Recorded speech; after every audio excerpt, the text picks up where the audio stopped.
Ey Jungs, tamam, langsam haben wir es gecheckt. Ihr seid die krassesten, ihr verkauft Shows aus, ihr werdet überall erkannt, alle wollen Bilder mit euch. Aber beruhigt euch bitte, ist gut. Was geht ab, Chilo 385? Ewa und Abdi Süd. Wir sind bei Kurz und Bündig. Die zwei Kurven mit dem beschissensten Podcast. wie hat der Melodie. Ey, ich schwöre ihr zwei. Irgendwann, ich verwünsche euch und nachher sehen wir. Okay? Ja, keine Ahnung, ich bin einfach Bullen geschlagen. Brüder, ich habe Termin. Brüder. Ciao. Ach, jetzt verstehe ich es. Jetzt kurz und bündig. Ja, Bruder. Jetzt geht's Kurz und bündig mit motherfucking Postcard. Kurz und windig, Mark.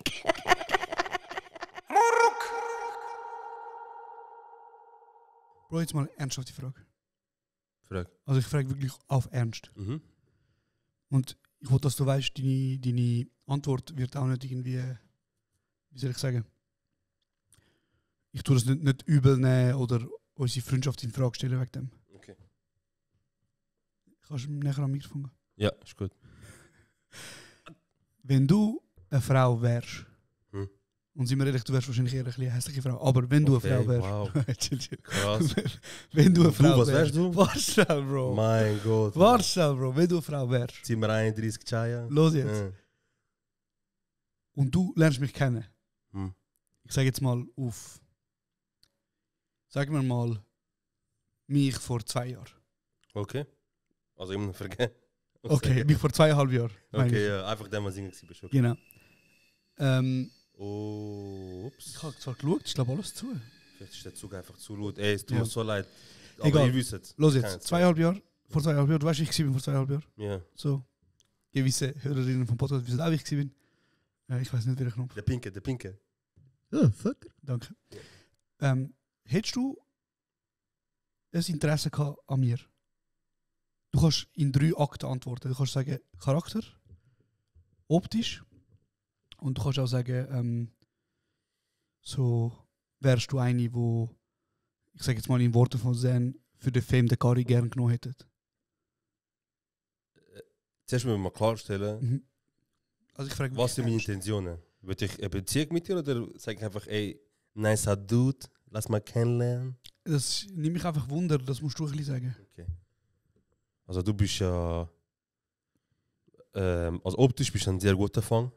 Dankeschön. Ich würde schauen, ja. Jetzt fühle ich mich noch schlechter, Alter, Mann. Ah, wow, also erstens, aber, Also ich finde, du bist ein sehr schöner Mann, aber ich dachte, Danke. du wärst nicht so eine schöne Frau, Bruder. okay, danke vielmals.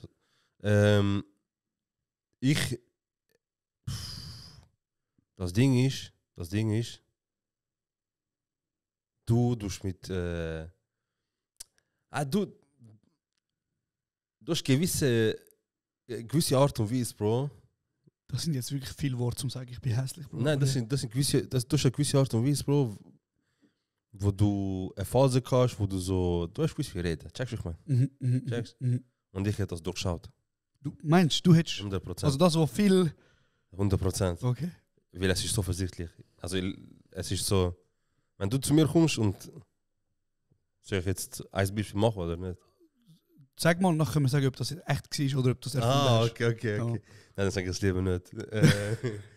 Aber wenn ich würde jetzt angenommen auf der Terrasse, ich mache gerade Instagram-Story und so, es geht voll die ab und so. Nachher kommst du und so. Es läuft mal Mamba oder so. Irgendetwas du holst und nachher machst du halt Your-Style-mäßig und sagst so, oh mein Gott, ist deine Kette hat die Bedeutung von dem und dem, weil ich habe das Buch über griechische Götter gelesen und das hat doch sicher die und die Bedeutung. Haha. Also, by the way, ich lese Bücher. Haha. Und Okay. ich bin ein Kanak. Haha. Okay. Ist das die Art und Weise, wie ich Also- angesprochen habe? Sagst du? Bruder, die Wörter ist nicht eins, zwei so, aber ja, nee. Also, gut. Verpackt ist nachher so. Sagen wir gewesen. mal, du müssen mal Ich bin anders, analysieren. haha. Du musst mal analysieren. Okay. So, ich bin zu einer Frau Ja, angegangen, das ist eine Dame, ja. zu einer Dame, und Ja. ich habe mir ist ein Detail aufgefallen. Genau, ihre? irgendetwas kann auch Tattoos sein, Bro. Und ich habe mit ihr über das Detail geredet und ihr gezeigt, ich interessiere mich kulturell, sowie auch, ich schaue sie auf Augenhöhe an. Okay, ja. Oder? Ich Sag sag- aber so, ja. Sag mir mal, ich habe gesagt, das, was du meinst, Ja. wo übrigens auch gepackt worden ist an dieser Stelle, Okay. theoretisch, wo du meinst, habe ich gesagt, ist das eine Engelsnummer? Weil sie hat 444 gehabt. Irgendetwas, am ja. Hals. Oder sagen wir, sie hat Noch hat sie mich 27. am Hals.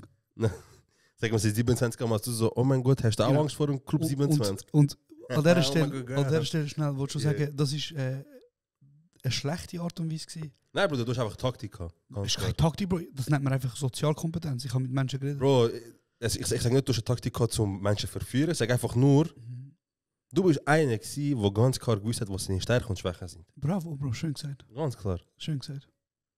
Gut, nochmal zurück auf die eigentliche Frage. Hättest du gegeben? Aber das ist jetzt keine Frage von, ob du ein Maßstab wärst für mich oder so. Will?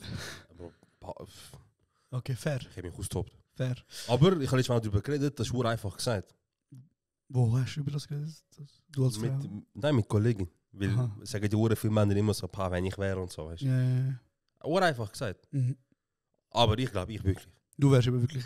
Nein, nicht. Ich hätte einfach Leben genossen zu der fullest. Weil egal was für Probleme auf der Welt es gibt, Bruder, 90% kommen von Männern. Oxenbilla. Und wieso musst du für eine Frau sein, um live to the fullest leben?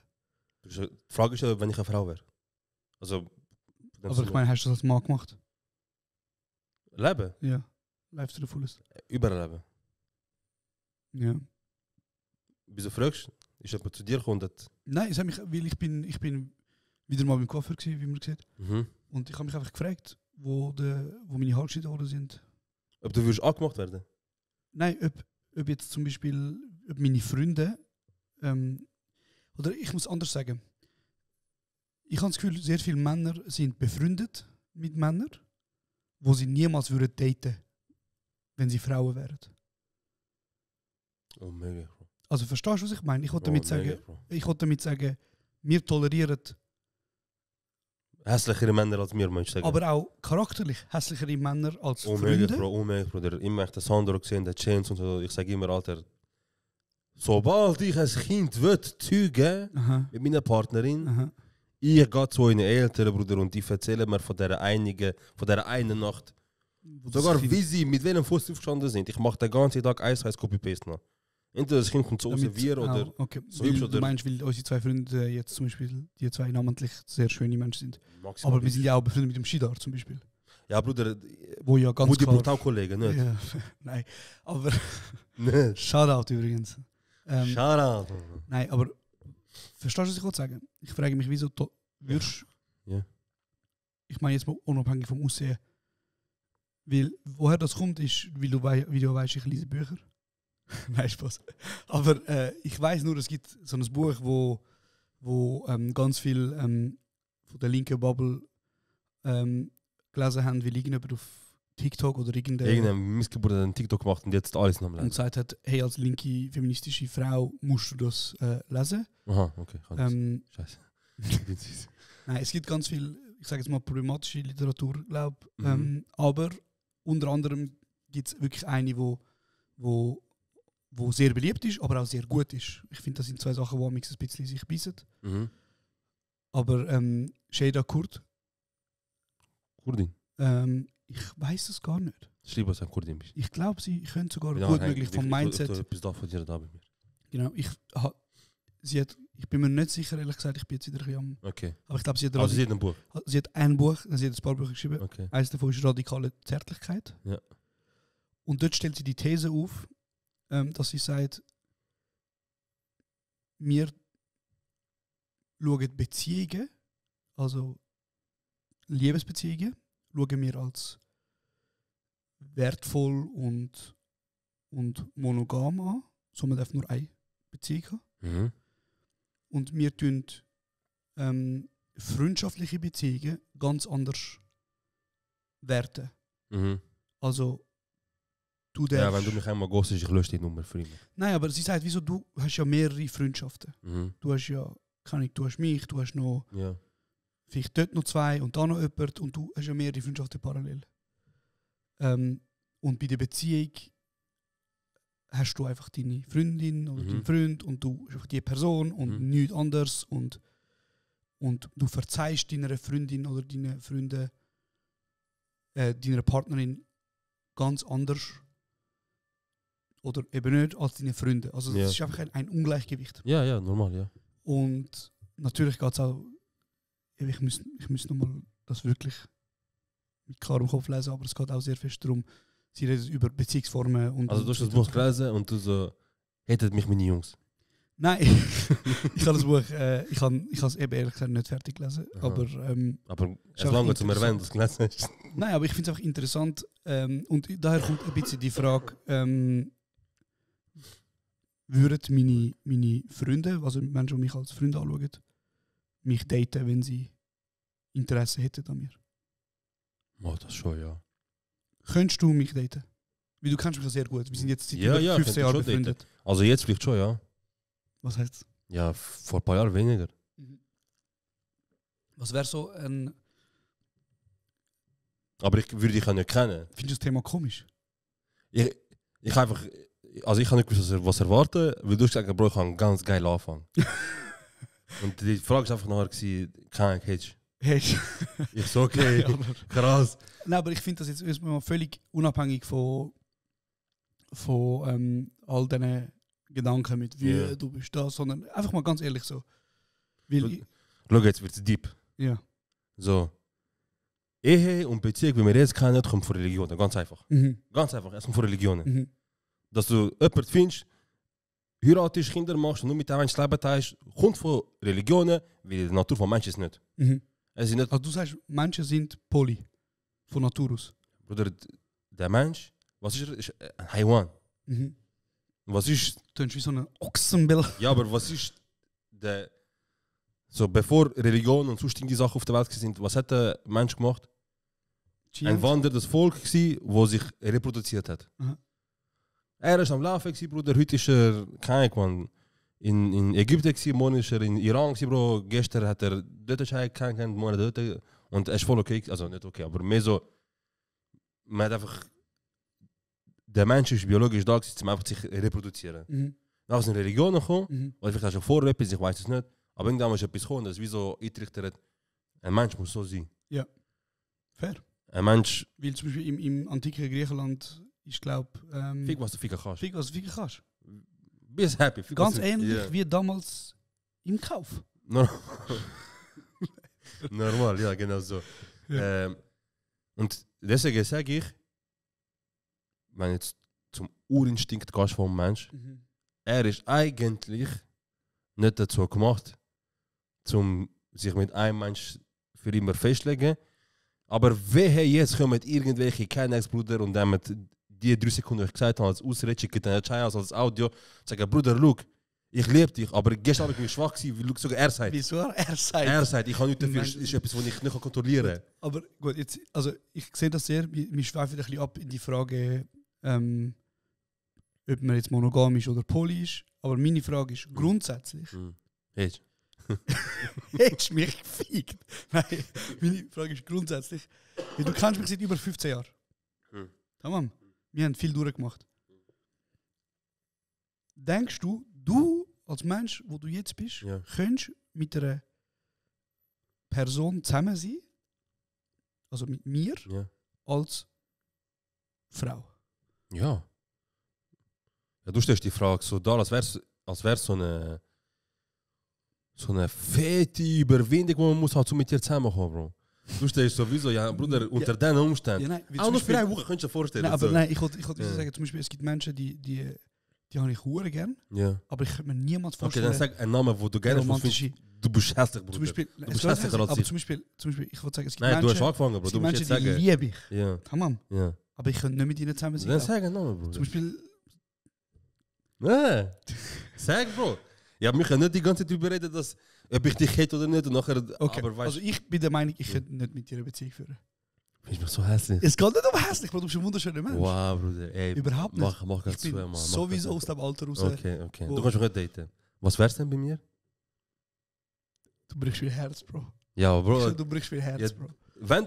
Wenn du schon mir sagst, wenn ich dir sage einen Namen, wo du nicht daten und du sagst meinen Namen, dann ich wissen wieso. Krass. Also ich habe das Gefühl, Mm. dass wir nicht kompatibel Ja, sind. du bist ja hässlich, Mann. Die Fresse. Krass. Okay. Ich habe das Gefühl, dass wir nicht kompatibel sind. Mhm. Weil ich bin der Meinung, du bist einer der wenigen Menschen, wo mich sehr aushalten kann. In allen Szenen von mir. So, sind wir ehrlich, wenn jemand von uns zwei ein bisschen ein Bitch ist, dann du. ich. Also, Okay, kann man auch sagen. Meinst du, wären wir so mit King und Queen Podium rumgelaufen und so? Nicht viel. Okay, ja, nachher. Aber es gibt einfach gewisse, ich sage jetzt mal, Werte, wo für mich Killerfaktoren sind. Okay, was ist zum Beispiel ein Killerfaktor von dir? Muss nicht unbedingt einer von mir sein, mehr so, weißt du, du hast Killerfaktor, der gar nicht gönnt, allgemein. Das muss nicht von dir sein. Ja, wenn ich so lange überlege, man, na, so dumm, Alter. Scheiße, man. Nein, Bro, Muss ich jetzt auspacken, Bruder? nein, ich zum Beispiel, ich könnte nicht in einer Beziehung sein, wo jemand lustiger ist als ich. Checkst, Bro. Mit dem kann ich leben. Okay. Ich könnte nicht in einer Beziehung sein. Jetzt gut, jetzt. Ein gut und jetzt der nächste. Nein, ich weiß nicht warum, aber mir zum Beispiel, warum ich so mir das aussprechen? Mir persönlich, Sag einfach mal. Mir liegt Pünktlichkeit sehr am Herzen. Okay, kein Problem. Zum Beispiel. Kein Problem, ja. Und ich glaube, das könnte vor allem am Anfang fix. von unserer Beziehung 100%. dazu führen, dass ich das nicht tiefer verfolgen will. Absolut. Wenn du meine Vorstellung von Respekt, von Respekt, ja, fix. nicht kannst spüren. Absolut, ich verstehe das. Ja. Und zweitens, ich bin nicht... Nein, ja. Ich verstehe absolut, Bro. Ich bin absolut bei dir, Bruder. Und darum Vor frage ich dich. allem beim Zeichen Respekt, Bruder. Ich kann nur double unterstreichen, Bruder. Ja. Respekt ist sehr wichtig, Bruder. Aha. Ich hätte auch meine Mühe, Bruder. Ich Ja, habe Mühe Ja, mit jemandem zusammen, der mich verarscht. Zum Beispiel. Krass! Ja, das ist unterste Schublade, Wie habe Bro. ich dich jemals verarscht? Mir Gott sei Dank nicht. Mich hast du noch nie... Krass.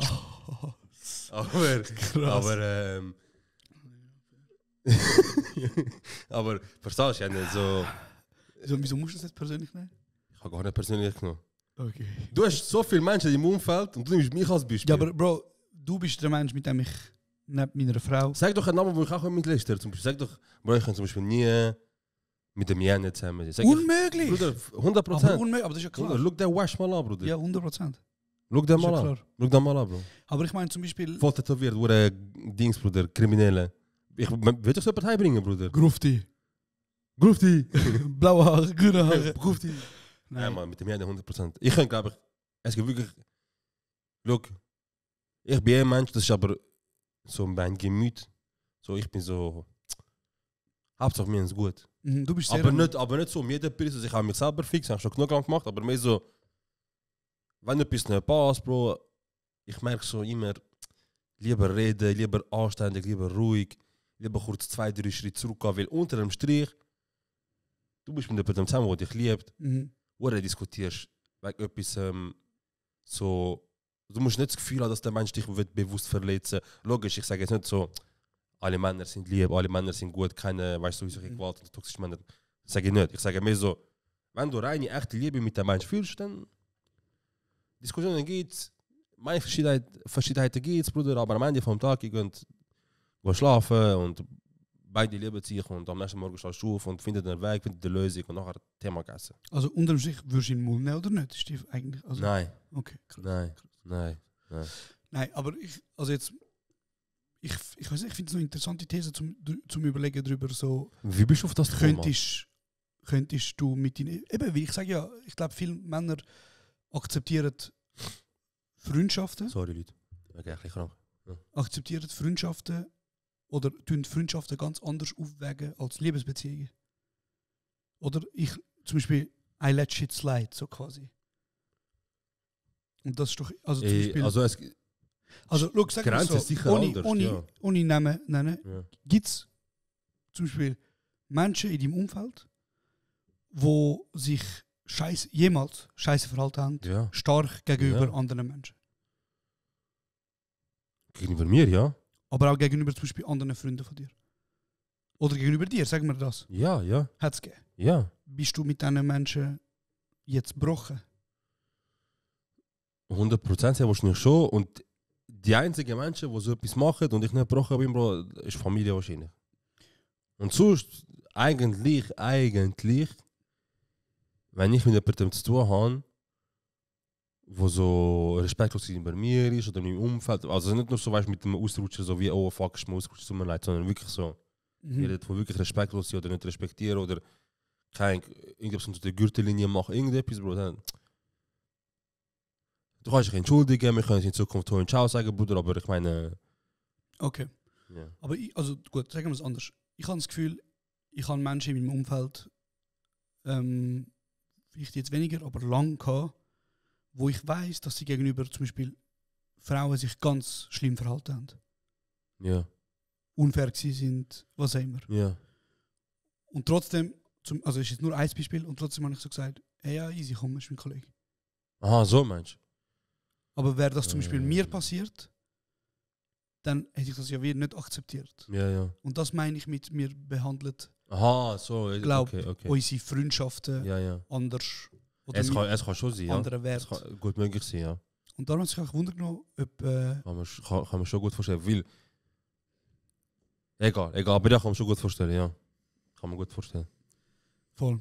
Da hat sich gewundert genommen, ob jetzt du als mein langjähriger Kollege... Eigentlich hast du das ganze Fass drauf gemacht für 2 Sachen. Erstens hättest du mich und zweitens ich habe das Buch gelesen. Nein, aber ich weiß nicht, ich finde, ich habe ein interessantes Gespräch gefunden. Es ist schon interessant, ja. Es ist schon interessant. Und zum Thema Lesen, das Ding ist eben, ich bin jetzt einen anderen Podcast am hören. Ich höre ja grundsätzlich eigentlich keinen Podcast. Habe aber angefangen Hades FM hören. Das sind die Jungs von Eldorado FM, die jetzt mittlerweile 20 Folgen draussen haben. Und sind ja, ich glaube in erster Linie nicht Rapper, aber sie haben sehr lang, also sie machen schon mega lange Musik. Also über den Tommy, Manilio und Tess. Der Manilio lebt ja nur von der Musik und die anderen 2 arbeiten noch nebenbei oder leben halt nicht von der Musik, sondern machen die Musik als ihre Kunst oder ihr Hobby. Und sie haben einen Podcast, wo ich hure gut finde, aber wo du auch merkst, sie sind hure belesen. Sie reden Fachbegriff und so. Sie reden auch viel über Bücher. Haben sie einen Bücherclub? Ich weiß gar nicht, aber sie reden viel über Bücher und sie lesen viel. Und ich frage mich einfach so, denkst du amix, du solltest mehr lesen? Ja, Mann. Aber weißt du wieso? Warum? Wenn ich Sachen lese und ich merke, ich kann doch das viel schneller lesen und so. Ich muss schon mehr lesen, ja. Wie sie haben letztens in ihrem Podcast, was ich auch interessant gefunden habe, sie haben letztens gesagt in ihrem Podcast, Menschen haben das Gefühl, Lesen ist eine Klassenfrage. Also so quasi, sie haben zwar auch gesagt in ihrem Podcast, sie sind in einer Position, wo sie sich erlauben können, den ganzen Tag über mal ein Buch lesen, mal eine Stunde, zum Beispiel eben der Tommy unterrichtet an der HKB und irgendwie hat, glaube ich, die Möglichkeit, mehr als andere, wie zum Beispiel keine Ahnung, unsere Eltern oder andere Menschen, die einen Job verfolgen, wo sie 9 Stunden am Tag arbeiten. Und sie sagen aber trotzdem so, eben, sie haben es ein bisschen einfacher als andere, weil sie das Privileg haben oder sich können aufbauen. Aber sie haben trotzdem das Gefühl, viele Menschen haben das Gefühl, Lesen ist eine klasse Sache. Also denkst du zum Beispiel, Bücher sind ein Medium, wo dir nicht zusteht? Nein, Mann. Ich habe auch eine Dingserinnerung, so Bibliothek und so, ich habe mega schöne Erinnerung. Vor allem, früher einfach vor allem wegen Dings, Mann, wegen Mangas und so. Mittwochnachmittag haben die über Mangas ausgelehnt, gelesen, wieder zurückgebracht. So. Aber ich habe nicht so das Gefühl, dass irgendwie kein so nur Akademiker lesen und so. Wie? Aber Leute, die so lesen und so tun, als würden sie wegen 3 Fachbegriffe Akademiker sein, das sind Peaches. Die so lesen und nachher Bruder, auf einmal tun sie ein Wort in ihrem Dings ändern, weißt du, statt irgendein Wort und ersetzen und machen, also nehmen das neues akademisches Wort. Und die ganze Zeit nur noch das, Bruder. Statt auch sagen sie irgendwie ebenso oder so und dann denkst du, krass, Alter. Shit, man, jetzt, man, schreibe ETH, Bro. Ich werde Doktorand. Weil ich weiß, ich habe früher viel gelesen. Okay, krass. Ja, nein, aber das ist etwas, wo... Ist das der erste Satz, den einmal Frauen von dir gehört haben? Immer noch. Nein, ich habe früher wirklich viel gelesen und irgendwie ich habe aufgehört damit und ich habe mich mega gefragt, warum. Meine Freundin ist sehr viel. Ich wurde schade, Mann. Leute, die mir Bücher schenken. Es hängt einfach. Obwohl ich wirklich sage, ich habe wirklich gelesen, wow, eins, wo ich wirklich anfangen an lesen, wenn ich halt dran bin, effektiv. Habe ich jetzt, glaube ich, 2 Wochen lang nicht angelangt. Bis weitermachen, Katharsis-Buch.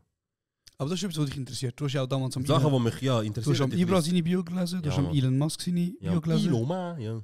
Und du hast jetzt am Katar seine Biografie Ja, gelesen. Und warum liest du das? Wie es Menschen sind, die mich interessieren. Das sind Autobiografien. Also, haben sie das selber geschrieben über sich? Ja, also ich kann mir nicht ja, vorstellen, dass ja. die Ibra... Also der Katar hat, also Kische selber geschrieben, so. Es geht vor allem halt um seine Zeit so als Kindheit, bis dass er aus dem Haus rauskommt. Ich glaube, das Ibra seine Geschichte ist bis beim... Es hört nicht auf, wenn er den Durchbruch geschafft hat, dann hört es nicht auf. Es hört irgendwie auf, wenn er irgendwie sein Peak ist. Ja. Ich weiß, es ist immer so, Sachen, die dich interessieren, catchen dich einfacher. Ja, aber ich meine, es gibt ja so 3-4 Bücher, wo jeder kennt in seinen... Ja, man, der eine da mit dem Dings, man, mit dem Wüstenmann dort als Titelbild da, Bro. Wo jeder Peach... Was ist Wüstenmann? Wüstenmann, sag ich. Bro, Dings, man. Also es gibt das Café am Rande der Welt, wo jeder von denen Kennex irgendwie irgendwo auf Eclipse mal bestellt hat, weil er es gesehen hat. Ja. Das Parfüm. Nein, man, das ist nicht das Parfüm. Dann gibt's... wenn ich den Namen höre, ich weiß, ist das. Dann gibt's... Weiss, Bro, Buch ist weiss, etwas 4 in der Mitte, so 1 Foto. Und jeder Peach, Bruder, Sek C, Bruder, hat nicht mal geschafft, 3 Verben aufzählen hintereinander. Ja. Liest jetzt ein Buch und macht Story. Du meinst vielleicht eine Geschichte der Menschlichkeit oder so etwas? Nein, einiges. Nein. Bro, es ist so, Cover ist so wie so ein Beduine, weißt du? Aha. Buch, Cover. Gib's mal, ich such's mal. Beduine. Und genau, das, dann irgendwie das Parfüm, was ist noch eins von den Büchern, wo irgendwie alle mal bestellt haben? Weil also ich als Kind, oder als Jugendlicher, ich habe ja alle Harry Potter gelesen. Ich kann sogar alle Twilight gelesen. Ja, das hat mich nicht überrascht. Okay. Und dann noch so ein paar so Romane halt. Aber irgendwie, weil ich meine, es gibt jetzt zum Beispiel einen sehr Hype auf BookTok, so mit auf einmal so die Kafka-Bücher. Das ist krass. Stell dir vor, so, du bist einfach so tot und irgendwie nach dem Tod so erst so 100 Jahre später oder so. Hast du den Hype? Geht einfach, vielleicht hat das schon vorher gehabt, aber früher ist ein Hype etwas anderes. Früher haben einfach Berlin gewusst, wer Kafka ist zum Beispiel und so. Und ein paar, die guten, die wichtigen Intellektuelle und so. Und jetzt, Bruder, meine Freundin kommt und sagt, da, liest Kafka. Okay. Aber das Ding ist eben das, ich finde, es gibt ein paar Bücher, wo ich wie so das Gefühl habe, die gehört wie so zur Weltliteratur. Also nicht ich habe das Gefühl, sondern die Menschheit hat das Gefühl. Messi ist seine Biografie. Und ich glaube, die müsste man einfach lesen, weil sie einfach Teil von einem Allgemeinwissen sind. Ja. Ich weiß nicht, eben so spontan fällt mir in Bücher, die ich wirklich schon lange mal lesen will, ist eben The Old Man and the Sea, To Kill a Mockingbird, Moby Dick vielleicht, irgendwie. Moby Dick geht um einen Wal, oder? Ja, genau. Und eben, das sind einfach so Bücher, wo ich wie so das Gefühl habe, die musst einfach irgendwann mal in deinem Leben gelesen haben. Wie ich wie so denke, das ist Teil von einer Welt. Aber ich frage mich, wir sind einfach so easy damit, einen ganzen Nachmittag lang gamen. Oder was einen ganzen Nachmittag, Bro? Ich könnte, wenn ich FIFA-Karrieremodus starte, ich steige in Flügerie auf, er sagt, bitte wieder angurten, wir landen jetzt in Tokio. Nicht am Checken, Bro. Nicht am Checken. Es gibt Sachen, aber auch eben, wie es Fußball ist, es interessiert mich so, ich lebe Fußball, Bro. Ich lese nichts über nichts mehr durch den Tag als Fußball, so allgemein, nicht nur so über einen Verein. Und deswegen, Sachen, die dich interessieren, aber die Zeit fliegt so. Aber weißt du, ich finde das mal gar nicht ganz so, weil du schaust auch Film. schon, ich hab wirklich schon auch krass. Ich weiß nicht wieso, aber ich schaue sehr wenig Film, man. Einfach wenn du die scheiß App aufmachst, oder egal wie du die aufmachst, Bro, bis du eine findest. Nachher, du googelst vor und sagst, ey, besten Netflix-Filme so 2025. Hast 3 Listen, Bro. Gehst alle 3 Listen durch. Und dann, du parallel dazu, findest du in deinen Listen findest du je 1-2 Filme, die dich interessieren. Also du hast ein bisschen Überangebot. Und das Ja, und dann gehst du schauen, nachher, die Filme, die doch auf deiner Liste sind doch nicht so krass, laut IMDb und Rotten Tomato. Und nachher bist du dort, Bro, und ziehst dir einen mittelmäßigen Film rein, nach 1 Stunde suchen. Und nach 20 Minuten abbrichst, weil nachher nach 20 Minuten erkennst du dich nicht. Dann fängst du wieder an die Filme schauen, die du geil gefunden hast. Dann fängst du den Film schauen, den du geil gefunden hast. Weißt du? Du sagst, oh, Shrek, komm, gibt's wieder mal Shrek und so. Okay, weißt du, so. okay. Aber eben das Interesse von Konsumieren von Medien, Ja. von Geschichten, das ist da. Ja, aber auch Konsum ist gefickt worden. Einfach Geduldsfaden, weißt du? Genau, aber das ist, was ich raus will. Ja. Wir haben Mühe, zum Beispiel nur schon mittlerweile nur schon 2 Stunden lang einen Film schauen, wo unsere Aufmerksamkeit voll. Also ich meine, ich habe mit dir zusammen gewohnt, Ja. ich kenne dich, du hast Mühe, einen Film schauen ohne Handy in die Hand. Ja. Ich kann das auch. Ja, amigs. ja. So. Aber ist es nicht mehr, weil sobald es uns einmal nicht catcht, unser Hirn geht, du musst etwas machen. Geh Social Media abchecken. Geh das am Handy machen. Das Aber mit eben, der das ist, was ich Lehrstudent sagen. Ja. Vor 10 Jahren, 15 Jahren, habe ich problemlos 4 Stunden, Ja, fix. 2 Stunden, 3 Stunden Fix. ein Buch können lesen. Das nicht, aber Film schauen, ja. Oder Film schauen. Also ich mache, also bei mir ist halt ein anderes Interesse da, aber, Ja, ja. Fix. aber und ich habe wirklich das Gefühl, und das ist auch keine neue Erkenntnis natürlich, aber halt einfach der ständige Konsum von halt Social Media und Handy Ja. und whatever hat einfach unser Ding so gefickt, also weißt, die Art und Weise, wie wir Medien konsumieren, so gefickt, Mhm. dass eben du sogar Mühe hast, mittlerweile einen Film zu schauen. Sie wollen da jetzt, es läuft immer mehr überall. Sie wollen jetzt Dings machen, Bro. Ist voll das Thema, auf jeden Fall wird darüber geredet. Das Handyverbot bis Oberstufe, weißt du. Aber wie willst du das enforcen? Voll. Sorry, weißt Oh, du, ich schaue viel auf Englisch und so. Es geht schon. Es geht schon. Aber wie willst du das regeln? Oder Schule? Bruder, also ich sage jetzt mal, zum Beispiel so Oberstufe, glaube ich, sage ich mal, oder spätestens ab der 2. leider, kannst du auch vielleicht sagen, hat sich jedes Handy. Also haben wir damals gehabt, in der 2. Oberstufe?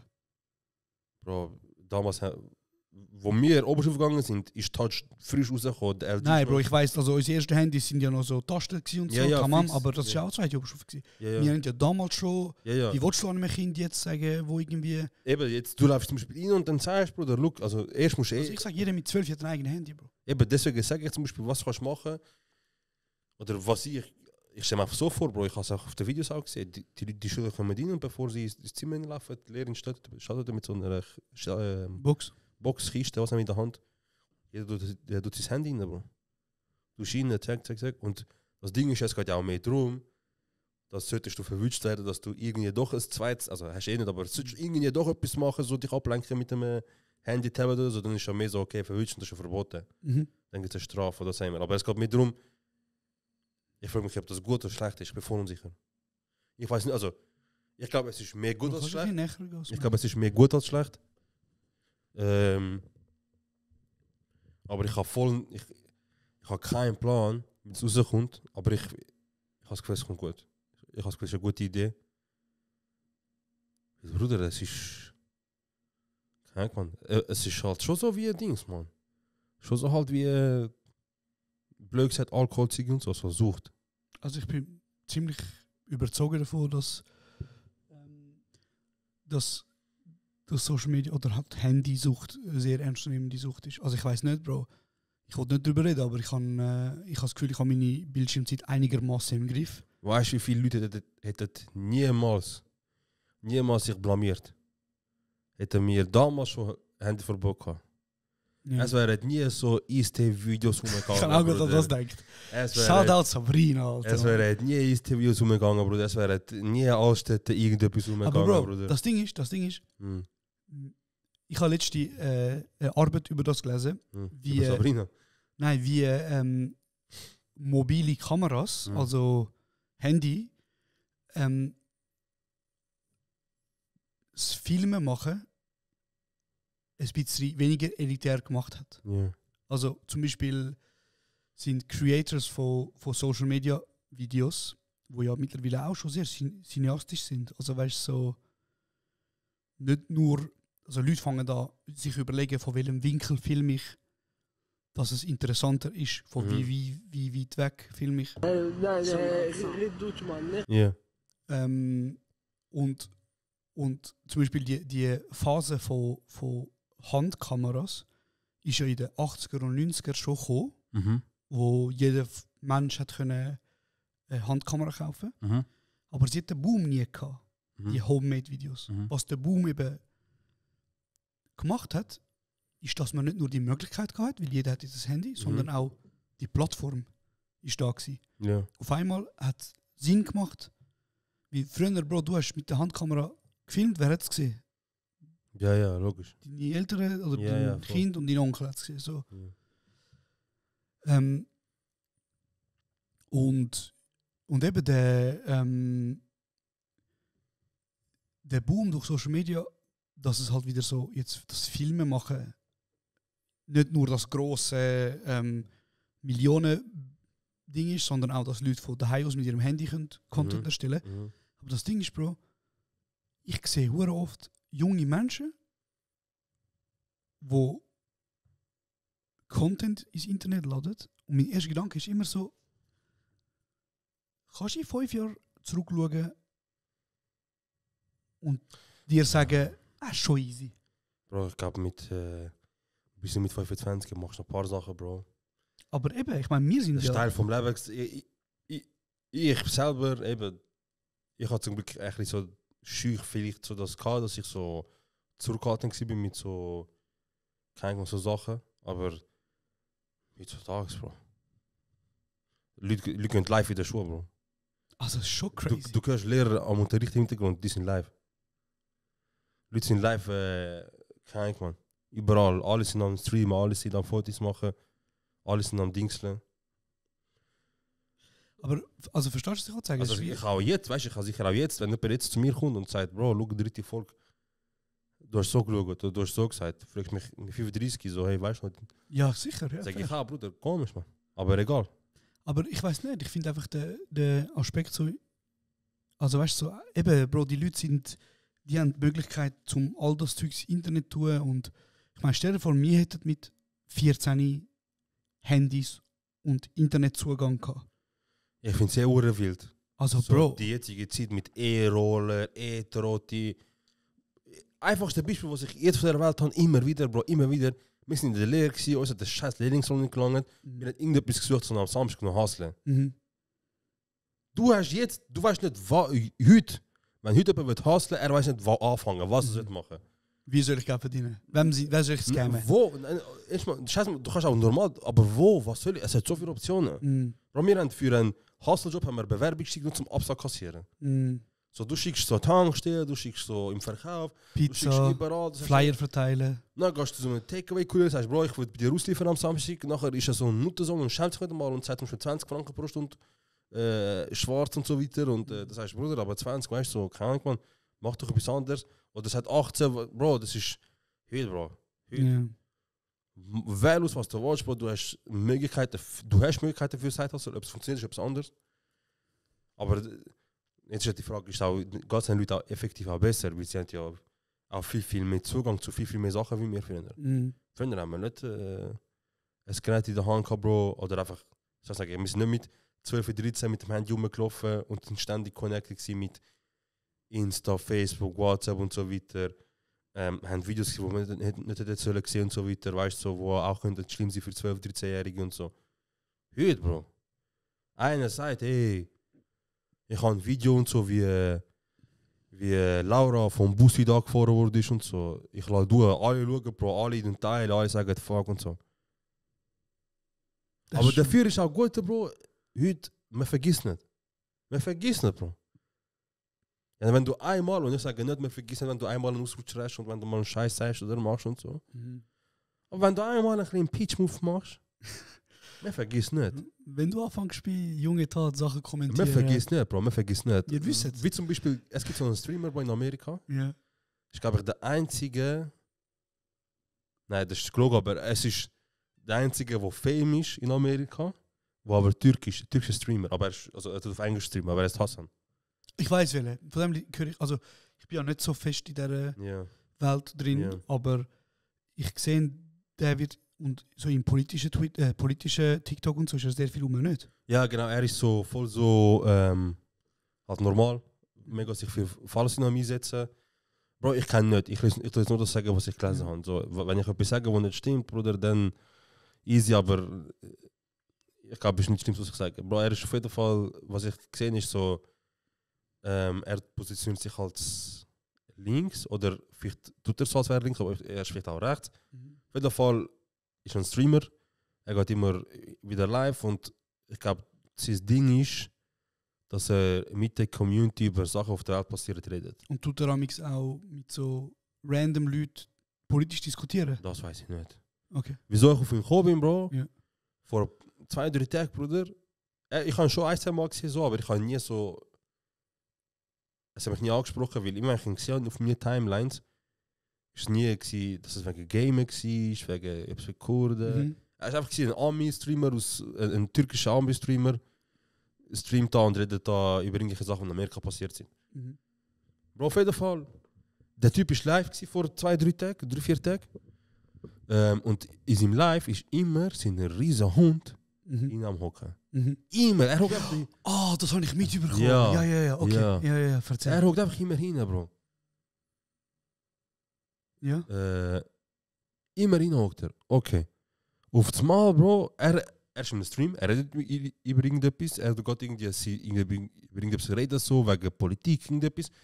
Und sein Hund wird hinten aufstehen. Ja. Und sein Hund steht auf und er sieht, glaube ich, in der Chaos wird aufstehen Ja. oder schaut hinterher und sagen wir, sein Hund heißt Sheila oder so.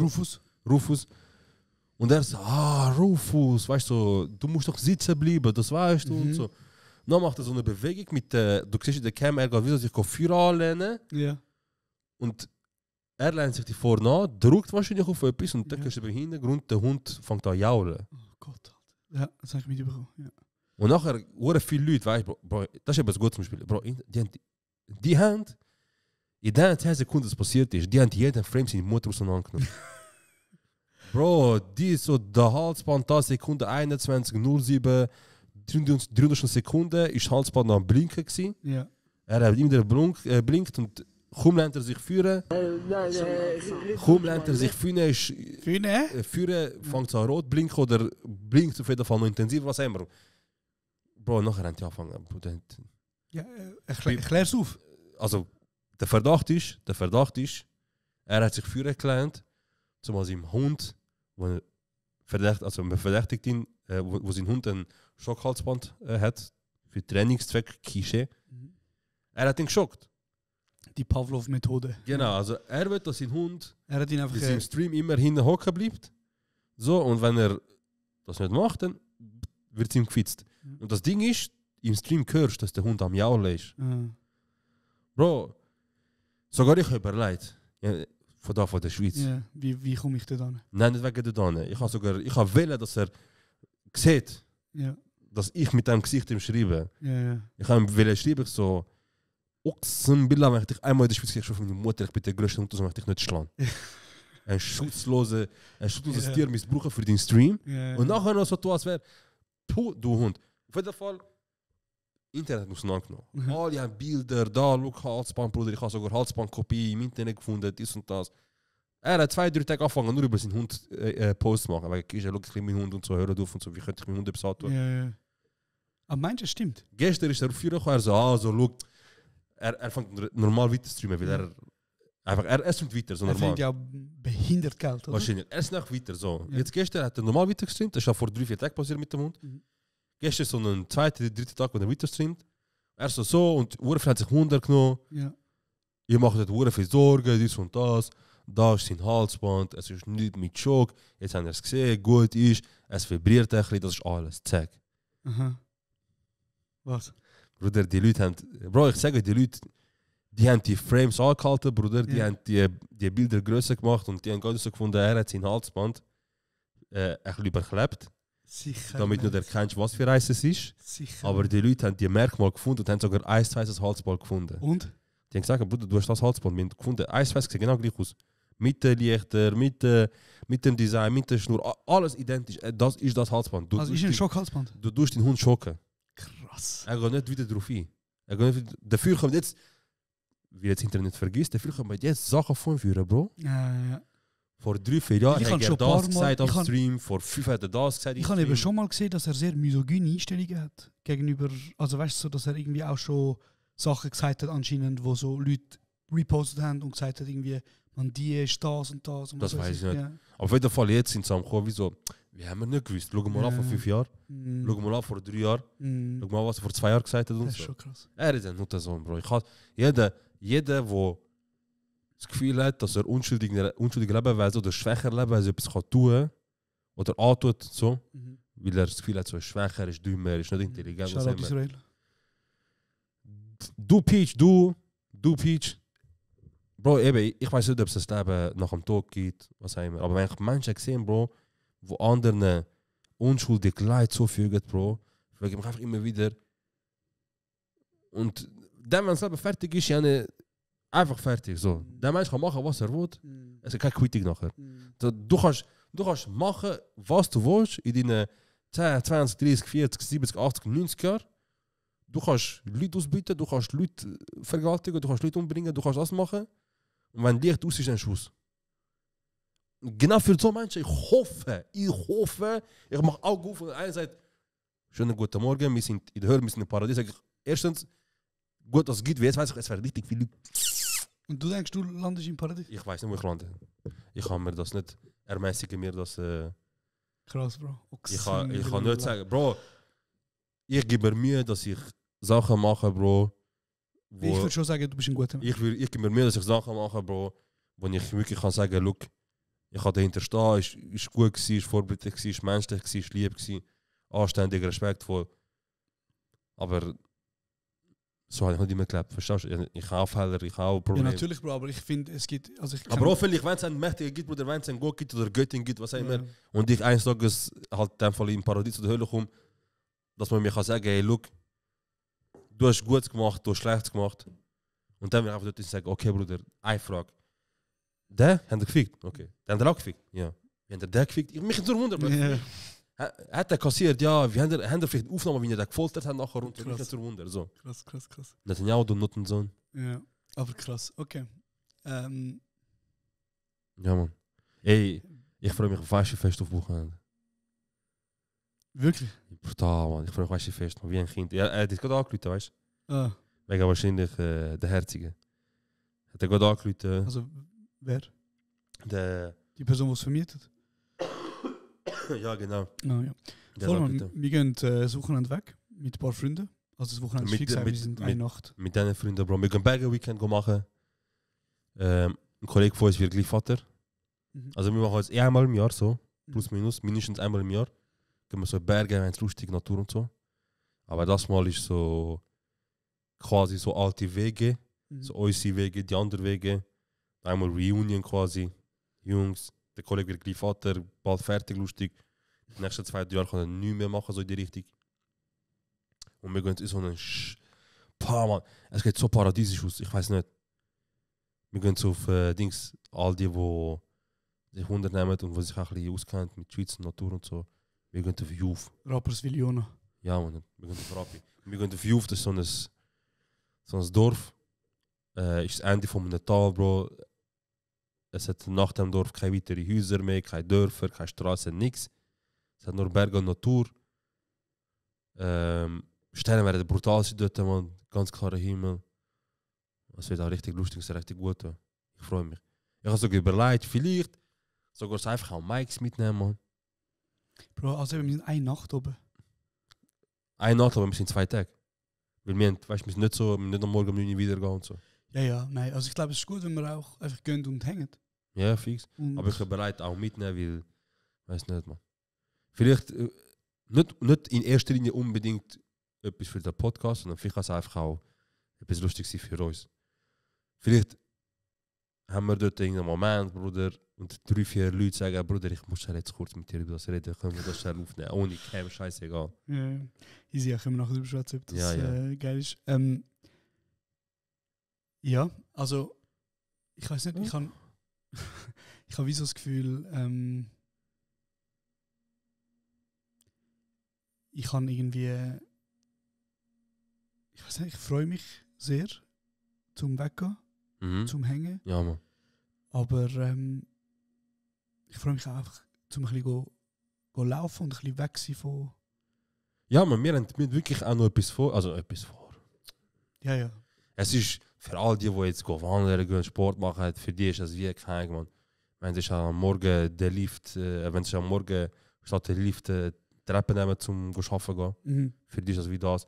Aber Bruder, wir gehen 1 Stunde, 1,5 Stunden maximal, denke ich mal, nehmen wir eine Wanderung, ist ein bisschen steil, aber wir haben keinen Stress. Es ist eine kurze Wanderung, wir haben dort eine schöne, durchführende See, eine schöne Aussicht. Ihr seht nachher, wir machen Stories. Also nein, warte, wenn das rauskommt, dann haben wir es verpasst. Ja. Dann haben wir es verpasst schon. Ja. Bro, ich weiß nicht, wie du zu so Wanderferien stehst. Immer mehr und mehr. Also aber ich meine, das Konzept von Wanderferien, ich weiß nicht, ob du das wirklich kannst verstehen.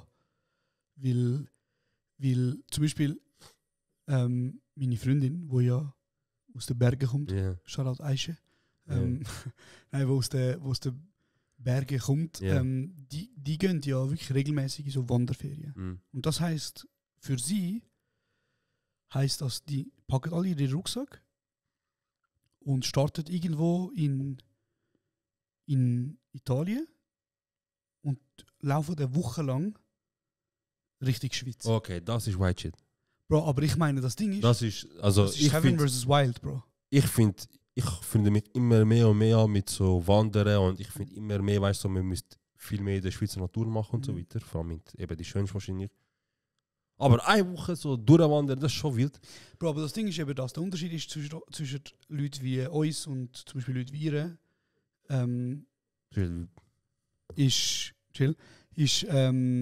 dass wir haben den Wandershit so gelernt, dass wir vielleicht mit der Schule früher gewandert sind, irgendwelche Wanderwege. Und dann, Bro, haben wir vielleicht mit unseren Eltern oder wenn Familie aus dem Ausland gekommen ist, haben wir gegoogelt, schöne Wanderwege in Schweiz. Ja. Oder? Ja. Einfache Wanderwege in Schweiz. Ja. Oder? Und nachher irgendwie Blau-Kalma-See, keine Ahnung was. 5 Seenwanderungen, wenn du ein bisschen fettere Eier hast und so, gut. Aber die sind sich das gewöhnt. Sie machen das ja seit... Wahrscheinlich die sind wahrscheinlich vom Spital heimgewandert nach der Geburt. So. Bro, frag sie, wenn sie wollen, auch andere, die gerne so Wanderferien machen, wenn ihr wollt, ich gebe euch die beste 1 Monat Wanderung, die es gibt. Wir fangen in Gaziantep an, Bruder. Hör auf, Bro. Und wir gehen auf Winterthur. Aber los jetzt. Auf dem Weg hat sogar noch so Stops, Bruder. Du siehst so, es gibt so, wie OL-Lauf, weißt du? Es gibt auf dem Weg so Stops. Yeah. Und dann ist kannst kriechen. Dann musst du kriechen, dann gibt es zum Beispiel Hürden, gibt es auch. Ja. Du musst zum Beispiel, es gibt so, du gehst ans Meer, dann gehst du auf ein Boot und das Ziel ist, dass du 30 Minuten musst auf der anderen Seite sein. Und dann musst du aussteigen und auch 30 Minuten rennen. Also, du musst eine Strecke machen. Okay, Bro, easy. Das gibt's. Tamam, Bruder, tamam. Ich verstehe. Wenn Leute das gerne finden, wir können gerne machen. Bro, aber weißt du, sagst ja selber, du würdest gerne Wanderung machen. Und aber ich habe nicht gedacht, eine Woche laufen. Ich habe gedacht, Bro, ich wollte einfach sagen, ich wollte einfach ja, für sie ist das halt auch Ferien. Ja, aber für uns Enkel ist das Flucht. Bruder, das ich habe den Witz auch gemacht, Bruder. Ja. Tamam, ich verstehe. Ja, aber ich muss. Ich verstehe, ich habe den Witz auch gemacht. Aber was ich wollte damit sagen ist, wieso, ich habe einfach hohen Respekt vor dem. Weil es gibt so, Bro, dann wandert ist und nachher hat so irgendwie Hütten, Bro, irgendwo. Weil, Bro, du und ich, du regst mich auf, du und ich, Bro, es hat einfach los zu, Bro. Du tust Hütten irgendwo in Graubünden mieten. Du mietest sie, weil im Internet steht, es ist das weiteste Dorf. Nein. Und nachher gehen wir Presse, Mann. Und nachher gehen wir dort Presse, Das Junge, Mann. schönste Natur Dann ist, gehen wir Bro. die schönste Natur, Bro. Ja, Bruder. Das ist schönste Natur. Was schönste Natur? Ja, Bro, Von unbewohnt. Italien auf Schweiz flüchten? Unbewohnt. In Schengen-Rum, oder was? Nicht in meiner Schweiz, Mann. Bro, ich Ja. würde einfach das irgendwann mal glauben. Das ist doch erst Anmeldung in Italien passiert, nicht? Kann es in Italien bleiben, nicht? Bro, los jetzt. Okay. Los jetzt. Ich würde gerne Dublin am Check. Bro, ich würde eigentlich gerne irgendwann mal das Level Von... von Fitness, Ja. von Geist Ich haben. frage den Eltern, wie es war. Aber ich verstehe es eben auch nicht ganz, weil das bockt halt auch nicht. Ja, also, wo du gesagt hast, Wanderferien, hat für mich so getönt wie so... Du bist eine Woche irgendwo Und du gehst von dort immer wandern, und kommst du wieder hast eine heim. kranke Strecke in der Nähe. Sagst, Bruder, schau, da ist eine schöne Wanderung, 3 Stunden, 4 Stunden. Voll. Wir gehen, entspannen, wir chillen, dann gehen wir zurück. Aber Bro, die wandern halt 6 Stunden zum Beispiel am Ja. Tag und die gehen halt nicht durch so Wanderweg, wo das Vreni vorbeiläuft Ja. und sagst Grüezi und Manchmal hallo. so auf die Flüchtlingsinsel wie Kos und so, kannst sagen, Bruder, es gibt sogar Leute. Das ist für die Nein, Sport. Bro, ich verstehe das, dass du lustig machst. Es- Ich kann mich auch lustig machen. Ich es verstehe muss. es. Ich Sie verstehe es. mit dem Leben, es muss. Bro, das habe ich auch gesagt. Ich habe genau gleichen Witz auch gemacht. Ja, ja. Aber auf der anderen Seite finde ich finde es auch sehr erstrebenswert, so etwas zu können machen. Safe. Die Witze wären nie passiert, hättest du gesagt, dass sie innerhalb von Kanton Wallis auf den Berg gewandert sind. Ja. Du so, Bro, sie sind in Italien, eine Woche haben sich Zeit, um in die Schweiz zu kommen. Aber das ist schon Bro, das crazy. ist wie mein Onkel, Bro. Tamam, ich Er verstehe. so, Bro, komm mich in der Woche, Gossau an der Tankstelle geholt, Bro, mach schnell. Ich laufe viel los, Bruder, in der Woche, ich bin dort da, mein Lifestyle. Ja, aber das ist schon krass. Er ist schon krass, ja. Also ich finde das krass. Ich weiß nicht, ob ich es jemals könnte Ja, er ist krass, ja. oder würde wählen unbedingt, aber es ist krass. Aber also für das brauchst du schon krasse Ausdruck, Bro. Dass du, weil für mich, ich überlege mir so, ich mache Also es hat ja Sport, Hüten, es hat ich ja mache einen Hüten. Tag Sport, Bruder, ich muss 5 Tage schnell chillen wegen Muskelkater. Ja, fair. Und die einfach so, ja, machen nächsten Tag weiter. Eben, ich, Aber die Idee war nicht so schenken, Bro, wie auch so, Bro. Für die ist Bro, Treppenlaufen, es gibt ja auch mega Menschen, also ich kenne auch jetzt Leute, wo so, ich weiß auch nicht, so Camps organisieren, Bro, wo sie halt auf Georgien gehen zum Beispiel. Ja, voll. Oder, keine Ahnung, Bro, oder weißt du, mit so Sherpas irgendwie gehen. Ich weiß auch nicht, Bro, ich finde es echt zu krass. Es ist krass, ja. Es ist krass. Und Also es ist nicht, Wir was haben mich die- interessiert, aber mich interessiert immer mehr, Bruder. Erstens, weil ich älter werde und zweitens, musst du überlegen, Bro. Mhm. Wie viele Wochen im Jahr hat ein Chines Ferien? keine Ahnung. Wir rappen, der singt dabei. Das ist maximal, du kannst dort sicher mir nicht sagen, die 6 Wochen Ferien. 100% nicht. Die haben nicht. Ich sage dir nicht. Mhm. Ich sage dir 4 Wochen. Mhm. So. Die haben so einen Lohn wie mir, oder? Die arbeiten 10 Monate, Mhm. sparen 10 Monate lang, straight jeden Monat einen guten Batzen, Bro. Mhm. Sparen. Kommen 2 Wochen in die Schweiz, Bruder, und wandert sich kaputt in der Natur. Mhm. Ich bin 31, Bruder. Mhm. Sag sie von da. Ja. Deswegen ich sage, macht mehr so geile Weekends mit euren Kolleginnen und Kollegen. Es kostet euch nichts, Bruder. Es ist so ein Geist auf der Welt. Du gehst, mietest für 1-2 Nächte irgendein Häuschen. Bruder, es muss mal Airbnb sein. Du kannst einfach googlen, Ferienhaus oder Haus mieten, Graubünden, Berner Oberland. Nimm dir 2-3 Stunden Zeit, finde ein Haus, 4 bis 6 Nase, jeder 50 Stutz für eine Nacht, Bruder, Tag. Jeder nochmal 20 Franken für einen geilen fetten Einkauf mit Rocket und so weiter. Tamam, 25, 30 Stutz. Bruder, für 100 Franken, Bro, hast du ein Weekend mit der liebsten Liebe, Bruder, an einem geilen Ort, mit 10 von 10 Erlebnissen, mit geilen Messen, alles Mögliche. Und du bist in der kränksten Natur. Wenn ich sagen würde, so, du machst du durch so einen Quartierverein, irgend so einen Dingsmitte, wo unsere Tante und Onkel früher Geburtstag gefeiert haben von uns, weißt du, so, irgend so einen 30 Sitz und so irgendwo. Okay, dann ist etwas anderes, weil das ist ein Geburtstag wieder feiern. Aber so, wir haben zu krasse Natur, Jungs. Geht einfach raus, geht einfach in die Schweiz raus. Vor allem Herbst und Winter, ich lebe wegen dem Herbst und Winter. Im Sommer, ich warte nur, dass Herbst und Winter ist. Damit ich weiß, wo die kannst Schweiz du kommt. wandern. Das ist keine Natur. Würdest du mal zelten? Ja. Ja. Ja. Ja, man. Also, du würdest jetzt am Wochenende mit dem Auto irgendwo anfahren, Ja. in die Wälder, Ja, kommt drauf an. Nicht so Wald. und den Biwak mitnehmen Nicht und so nachher Bonchance. etwas, wo offen ist und so mit So Aussicht. Campingplatz. Irgend so etwas. Also weißt du, kennst du die Leute, die so auf einen Berg gehen, nicht so hoch, weißt du, so einen Berg, Und nachher so schöne Aussicht hast auf so See und andere Berge und so. Und nachher eben so ein Biwak aufstellen und dort. Ja, genau. Und du bist nicht im Wald, weißt du, im Wald, Bro. Auf einmal, du bist am Schlafen, hörst so, jemand kommt so dein Zelt vorbei, Bro. Und dann nachher, du weißt nicht, ob es ein Kollege ist, der wahrscheinlich pissen ist oder ob es so ein Bär ist oder so. Weil ich glaube, wenn ich Kind habe und die jetzt so 8 werden, dann ich gebe jedem ein Messer in die Hand und Zelt und sage, ich komme mal übermorgen holen. Krass. Nein, Spaß. Aber ich würde wirklich gerne, glaube dann mal mit den Kindern so gehen, zelten. Das ist, glaube ich, ein geiles Erlebnis. Ja. Ich auch safe. Aber ich kann, wenn sie älter sind, man. Wann hast denn du das letzte Mal gezeltet? Wenn das... Schau. Eigentlich es zählt schon zu Zelten. Jetzt sagst du, in Antwerpen auf dem Dach pennt. Nein, Bro, wo wir runtergefahren sind, Bruder, wird einfach draussen pennen, Bro. Wie? Du fährst runter in die Heimat, Bruder, Ja. und dann suchst du einen guten Ort, weil es hat nicht Hotels irgendwie auf der Autobahn. Ja. Suchst du einen guten Ort, Bruder. Mhm. Gehst halt hin, leist einen Schlafsack an, einen Teppich, also irgend so etwas, ein Deckel, irgend so etwas Ja. verboten, Schlafsack. Yogamatte. Na, pennst. Das haben wir gemacht? Zelten, ja. Auf freiem Himmel? Ja. Wo sind wir gewesen?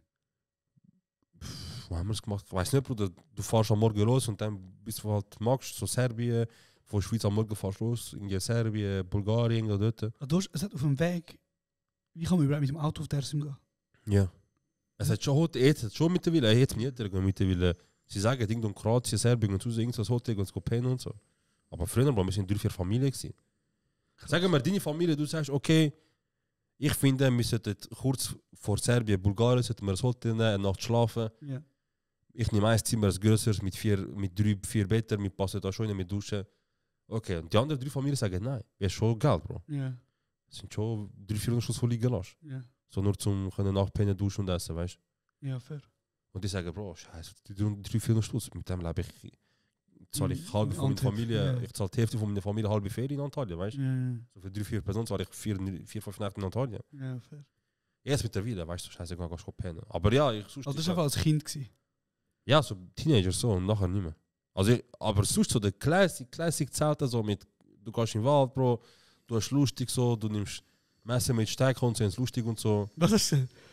Messer mit Stecken? Du nimmst Messer mit, Bro, mit Stecken, du schnitzen und so, du Servola, das Feuer, was auch immer und so. Nein, noch nie. Noch nie, im ganzen Leben. Noch nie? Nein, noch nie. Würdest du auch nicht gerne erleben? Doch, ich glaube schon. Und das sagt das etwas Geiles, so Schlangen, Bro. Aber weißt du, welche, so die Übertriebenen, wo so, ich habe mal auf TikTok und Insta gesehen und so, der so anfängt, etwas aufblasen, wo nachher so in einem Festzelt ist. Nein, so 3,5 Zimmer. Hey, ich gesagt, du bist einfach ein nein, rudimentärer Biwak. Nein, so ein 3,5 Zimmer, Bro. Ich will, dass ich in das Zelt reinlaufe und ich kann laufen, Bro. Ich laufe, ich kann schnell im Gamerzimmer, ich game ein bisschen, dann gehe ich im Schlafzimmer. Aber so, ich meine, du hast noch nie ein Schlangenbrot gemacht? Doch, das schon, aber für das musst du nicht gut halten. Ich habe bei irgendeiner Wanderung mit der schon mal gemacht. Könntest du ein Feuer machen?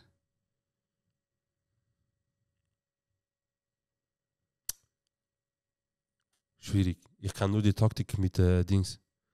Kein Zündwürfel, keine Zeitung, nichts. Nein, so mit Feuer, du kommst... Was haben wir über? Ich gebe dir Zündhölzchen, sag mal 4 Stück, ja. Und ich sage dir Bonne Chance. Wüsstest du, wie du musst ohne vorgehen? das Teil zum... Ja, mal. Dann schon, ja, safe. 100%. Weiß nicht. Ich würde so einen fetten Berg, zum sicher gehen, so einen fetten Berg Blätter sammeln. Ah, du willst Laub verbrennen? Chill doch langsam ausreden. Krass. Ja. Nein, sag einmal zu viel, willst du Laub verbrennen? Das ist im Fall übrigens im Wald. Stick her, schau jetzt. Ich mache so einen... Das ist mich Stein, ich mache so einen rundherum. Und ich fett viel Laub, weil das brennt am einfachsten und schnellsten. Und da drauf mache ich dann so Holz, so pyramidenmäßig. Laub, wurde viel noch pyramidenmäßig Holz. So. Ich fange Laub anzünden mit einem Zündhölzchen. Der fängt an zu brennen, Bro. Irgendwann mal fängt an Holz an zu brennen. Und dann tue ich Holz noch. Fertig. Eins nur die Brust. Eigentlich du hast recht. Nicht. Jetzt aber gesagt, ohne Zündhölzchen, Bro, mit einer... Nein, Bro, dann ich hätte verhungert. Ich wäre verhungert. Aber es gibt so, du kannst zum Beispiel so trockene Zweige, so die kleinen, wo amig so Tannenbäume sind. Ja. Weißt du, welche? Ja. Dann musst du viel nehmen und dann so in der Mitte brechen. Und das kannst du anzünden. Und das Molotow. Ja, nicht. Und nachher tust du das drunter. Ich habe mit dem Dings, man. Was ich in der Schule gelernt habe, so mit Gras, weißt du? Lupe. Ich wäre so am Warten, so eine halbe Stunde. Das kommt schon. Ja. Ich weiß nicht, das würde ich glaube gerne mal machen. Einfach so ein...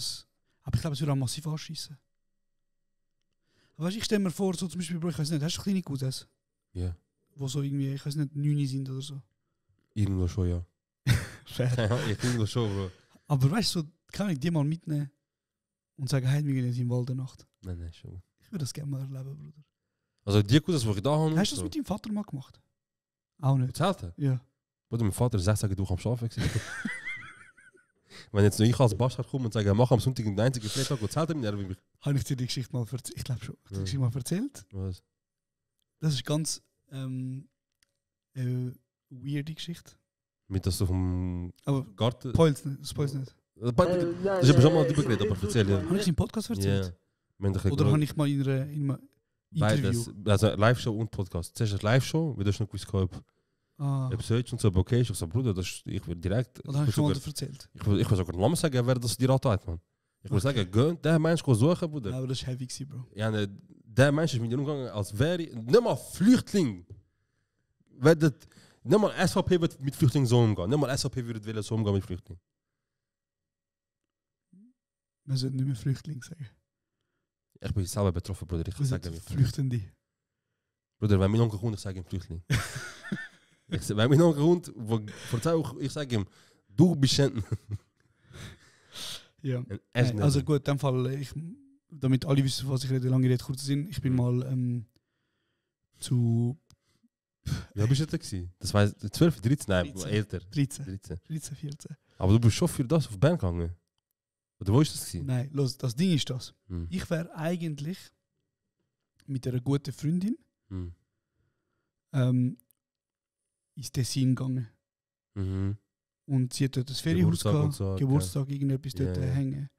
Ja, Lied. Auf dem Weg dort hin hat sie gesagt, ey, mein Freund wohnt irgendwo in SAP City, Ja. in Berner Oberland oder so. Hm. Mein Freund hat Geburtstag, hängen wir so 2 Tage da. Hm. Und dann sind wir dort angegangen und sie hat sich dann verletzt und hat ins Spital gehen. Hm. Wir sind da so einer, vielleicht bin ich ein bisschen älter gewesen, 14, vielleicht 15. Vielleicht, ja. Auf jeden Fall, wir haben so Homeparty gehabt, irgendwo, die haben ein Räumchen gehabt, wir haben ein bisschen etwas getrunken, Bro, ganz schlimm, ganz schlimm. Auf jeden Fall, das ist so die Zeit der Identität gewesen, wo ich nur mit Schweizerinnen gehängt habe und wieso der Kontakt zu Ja. unseren Leuten irgendwie wenig hatten. Ja. Ja, lass. Und dann, Bro, hat sie sich verletzt und ich kann wieso nicht wollen, sie allein lassen Mhm. in dem Spital. Ich habe gesagt, ey, schau, wir können jetzt nicht zusammen in die Ferien gehen, wir haben eigentlich abgemacht, ich wollte dich nicht allein lassen. Gut, Bro, ich bin auch ein bisschen verliebt gewesen. Bro. Tamam. Sag doch. Es ist so, was soll ich machen? Ich bin Romantiker. Ja. Ich kann sie nicht allein lassen. Ja. Dann habe ich dann, weil, Bro, in unserer Kultur, wenn ich als Kind, ich bin so aufgewachsen, zu dir komme, ich sage, ey, ich hänge jetzt 1 Woche da, darf ich? Was machst Asylheim ist du? Was machst du? Ältere anrufen, Bruder. du? Tamam. Der ist da, fragst- mit der Woche pennen, ist okay. Ist okay. Und nachher, was machst du? Also wieso wird er der Woche da pennen? Aber du weißt ja, warum so. Ich sage dir, ich will da bleiben. Aber ich bin auch vielleicht ein naiv, dummes Kind gewesen. Ja. Aber ich habe gesagt, look, ich wollte in der Nähe von meiner Kollegin sein. Ich bleibe jetzt da. Hm. Tamam, ich habe den Eltern dann gesagt, ey, ich wollte eine Woche bleiben. Wie ist es schlecht geht? Weil es ihr schlecht geht, ich wollte sie nicht alleine Du hast lassen. deine Mutter angerufen, dass ich bleibe jetzt in Tessin eine Woche mit 14. Weil die, die ich liebe, ihr geht es nicht so gut. Und vielleicht kann ich packen. Nein, wir sind in Tessin gewesen. Wir haben ins Tessin gehen. Ja. Meine Mutter hat gesagt, Mami, wir haben auf Tessin gehen. Ja. Sie hat einen Unfall gehabt, ich wollte da bleiben. Also ich will in Bern und Oberland bleiben. Genau, weil ich wollte näher sie bei ihr, wenn sie im Ja. Spital ist. Okay, aber du wärst eine Woche im Tessin gewesen. Eigentlich wären wir in Tessin gegangen. Also, ich wäre eine Woche weg, aber jetzt, Genau, statt zurückkommen, ich penne jetzt bei einer Woche. genau. Okay. Meine Mutter hat gesagt, ja sicher. Back. So, bleib schnell ernst. Okay, sorry. Okay. Tamam. Okay. Meine Mutter hat gesagt, ich hoffe... Oh, fuck. Nein, Bro, ich habe gesagt, ich wollte... Meine Mutter hat gesagt, natürlich, ist deine Kollegin, bleib Ja, ja, so, das fix. geht ihr nicht gut. Ja. Vielleicht packst du etwas. Ja. Das ist gut. Und dann hat sie gesagt, ja, wo kannst du pennen? Dann habe ich gesagt, ja, schau, da hat eine Familie, entweder da oder ich gehe in ein Hotel. Ja. Dumm, aber mir hat gesagt, also schade, wenn du dein Feriengeld für Hotel ausgibst. Ja, ja, Du fix. dummes Kind, aber Ja, ja. so, Und Bro, von unserer Kultur, ich bin mir gewöhnt, wenn ich irgendwo angehe, und ich sage denen, ich penne eine Woche da, die holen die Matratze, die am Boden, Ja, fix. schlafen eine Woche Ja, da. ja. Und da reden wir von einer 3-Zimmerwohnung. Ja. Ich habe der lieben Ja. Familie aus dem Berner Oberland gesagt, ey, ist okay für euch, wenn ich da bleibe? Und die haben gesagt, ja sicher. Und das Haus, ich kann dir vorstellen, Bro, ich weiß noch ganz genau, das Haus hat mich traumatisiert. Das Haus hat, du bist hast aus der Garage reinkommen und unten hat es 2 Zimmer gehabt. Ein Zimmer von der Schwester von ihm. Mhm. Ich bin ein schlimmes Kind gewesen, oder? Bro, Zimmer Ja. und Wäschküche und dann hat es nochmal 2 Stücke gehabt. Mhm. Und alle haben halt ein eigenes Zimmer gehabt. Ja. Gut, sie haben kein Gästezimmer gehabt, sie haben eine Wäschküche gehabt, sie haben ein fettes Wohnzimmer Bro, gehabt. Schweizer. Sie haben ein fettes Ding gehabt, Bro. Ja. Fettes Wohnzimmer. Ja. Und ich habe halt gefragt, ich so, hey, kann ich da pennen? Und die Eltern, die sind wahrscheinlich überfordert gewesen, damit das so eine kleine, Jetzt ist es schnell gespannt, hä? los jetzt, so Ja. ein Kurt dort kommt und Ja. sagt, kann ich da pennen? Weil die kennen das nicht. Ja. Die haben wahrscheinlich gedacht so, Bro, ich will schon mit dem klarkommen, einfach ein Mensch kommt zu dir und sagt einfach bei dir eine Woche schlafen in deinem 5-Zimmer Haus, Bro. Ich verstehe schon, Bro. Also, manchmal kann dich überfordern, Bro. Nachher, du instinktiv reagieren und sagst eben so Sachen einmal, weißt du? los jetzt, Machst Bro. die Kehren, Alter. Bro, Das ist einfach aber- racist gewesen, Aber Bro. für mich, ich habe einfach gedacht, das ist normal. Ja, das logisch, macht du bist man. 13, 14, ja. Also man pennt, wenn du einem Kind sagst, du kannst da pennen, dann Bro, ist- Menschen machen so, ja. Menschen machen es so. Ja. Dann gibst du ihm entweder Matratze am Boden, Ja, ja. wenn du keinen hast, gibst du ihm da pennen auf dem Sofa. Ja. Jetzt für die, das hat die gestört, dass da so ein kleiner, Ausländer? kleiner Sagen Berner, Ausländer? weiß nicht. Oder Gicko? Ich weiß nicht. Die haben das wahrscheinlich einfach gestört, dass da so ein kleiner Nahost Taliban in ihren 1,40, Augen Gewürz, gross. in ihrem Wohnzimmer pennt. Und darum Ja. hat der Vater dann gefunden, also ich weiß noch, Bro, ich habe ihm gesagt, ich kann ja da auf dem Sofa pennen. Und er so, nein, wir finden schon eine Lösung. Du so korrekt, man. Ich so, geil. Ja. Du so wie sonst da beim Zimmer von deiner Tochter. Ich so, ich penne halt auf dem Boden, mir ist egal, weißt du. Ja, So. ja. Und dann hat er einfach aus der Garage, ich kann nicht glauben, Bruder, einfach aus der Garage ein Zelt für ihn geholt, das aufgebaut. Man muss sagen, es war schon ein Zelt gewesen mit Reissverschluss und so, weißt du. Ah, wenigstens das, hä? Ja, Bodeisig, oder? Ja. hat das Zelt aufgestellt im Garten und mir so gesagt, ja, da kannst du jetzt pennen Woche und Schlafsocken. Und das Ding ist, Bruder, ich weiß nicht, ich weiß nicht, wie du reagiert hättest, aber ich bin, Bro, ich hätte direkt. Ich so, look, so wie ich das gesehen habe, sucht ein Erwachsener mal ein Problem Ja. mit einem Teenager. Das ist nicht meine Liga, ich rufe andere erwachsene Männer, kein Problem. Bro, aber los jetzt. Ich bin perplex gewesen. Hm. Ich habe nicht gewusst, was ich soll machen. Ja, fix. Und ich habe dann so gesagt, aha, ja, okay. Ja. Und nachher habe ich ohne Scheiß, ich glaube, ohne Scheiß 3, 4, vielleicht sogar 5 Tage. Ja, du hast unbedingt wollen packen. Bro, ich Ja, einfach, ist- los jetzt, hör auf mit dem, Bro, das ist ein traumatisches Erlebnis, Bruder. Sorry, aber Bro, look. Also, es tut mir leid, Bruder, aber los jetzt. Ja. Ich wollte meine Kollegin nicht in den Stich lassen, Bro. Mhm. Habe ich Gefühl gehabt für die Kollegin damals? Tamam, vielleicht. Ja. Bin ich ein Romantiker? Du hast eben gedacht, weißt du, vom Garten aus ist so ein Stein für ein Zimmer. Nein, Bro, das war im Spital. Gewesen. Ah, schade. Das war im Spital. Nur Gewesen. mal in ihrem Zimmer können pennen. Bro, auf jeden Fall. Ich habe einfach 3, 4 Tage müssen. Bro, ich sag bis heute, ich will entweder ich will einen Namen liken, Bro, oder ich will einen schreiben jetzt. Ich sage, look, die Zeit hat sich geändert, ihr habt mich gefickt, jetzt fick ich euch. Das hat mein Leben, also das hat mich noch Und lange... ich hätte die gefickt, Bruder. Und Also sorry, Bro, aber so gehst du doch nicht mit einem Menschen um. Bro, so gehst du, Bruder, Also jetzt mal ganz ehrlich. hast du nicht gecheckt?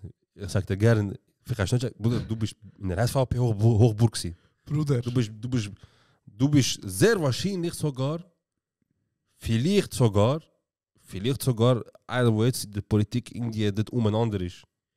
Das ist. Bro, ich habe mit Schweizer zu tun gehabt. Aber Ich habe mit Schweizer zu tun gehabt, Bro. Ich habe 5 Jahre, meine Ex ist auch Schweizerin gewesen, Bro. Und die sind mit mir besser umgegangen als Leute aus meiner Familie, Bro. Ich sage nicht, das ist ein Schweizer Ding. Und deswegen sage ich, Bruder, das ist. Du kannst mir nicht sagen, Bruder, ich überfordert mit dem und so weiter. Weil die haben gefunden, die können miteinander ficken und das Kind auf die Welt und das Kind erziehen. Ja, und du kannst mir nicht sagen, dass so Menschen wissen, wie Kinder erziehen, aber mit anderen, nein, Bro, das sind Racist, Bro. Das sind Racist, ganz klar. Bro, aber kannst du verstehen, dass ich als Kind in diesem naiven Glauben ja, Bro, logisch, Bro. einfach so bin, aha, das ist jetzt halt so da. Bro, logisch, du kannst nicht fragen. Und vor allem, du checkst es ja auch nicht vielleicht gerade. Du checkst nicht, was ist an dem falsch. Das hat mich jahrelang verfolgt, Bruder.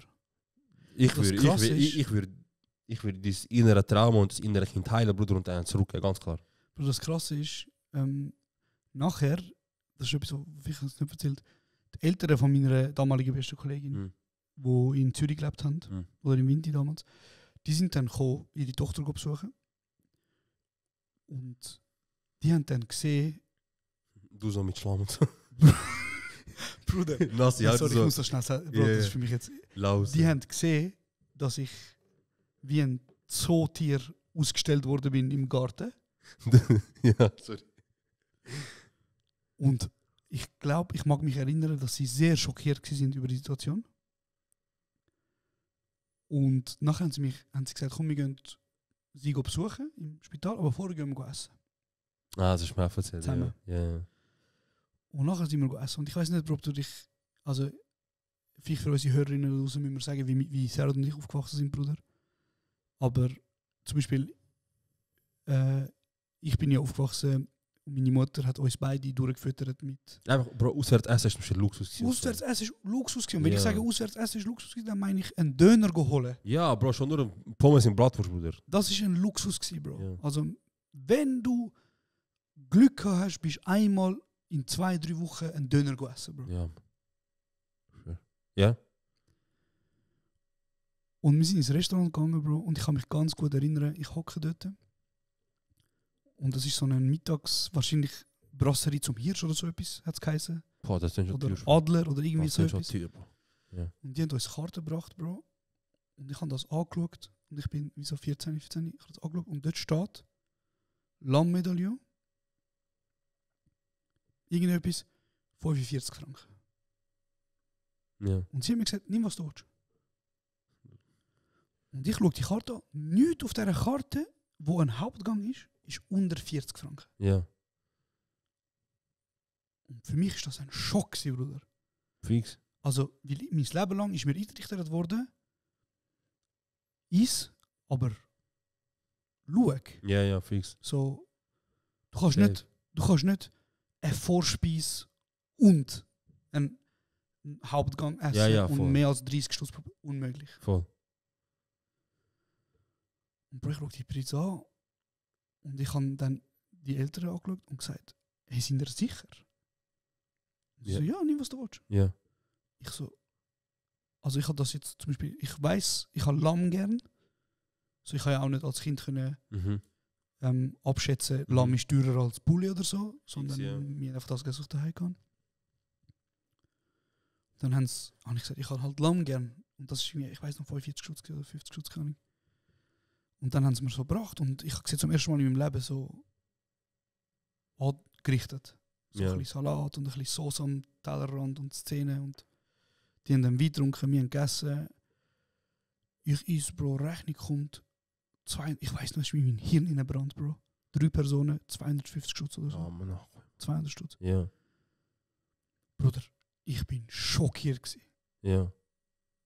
Also ich habe wirklich gedacht, wie ist das möglich? Ja, Bro, das ist 250 Schutz, Bruder, wo unsere Eltern haben oder unsere Mütter haben mit dem Monat sich aufgemacht, Bro. Ich habe wirklich gedacht, als ich das gesehen habe, weil ich meine, Bro, sind wir ehrlich, bist du schon mal irgendwo gegessen, jetzt seit 10 Jahren und du hast 200 Schutz ausgegeben für 3 Personen? Hat es schon auch gegeben. Aber also, dann wirklich Anlass, Bruder. Ja, dann ist irgendetwas gewesen, Bro.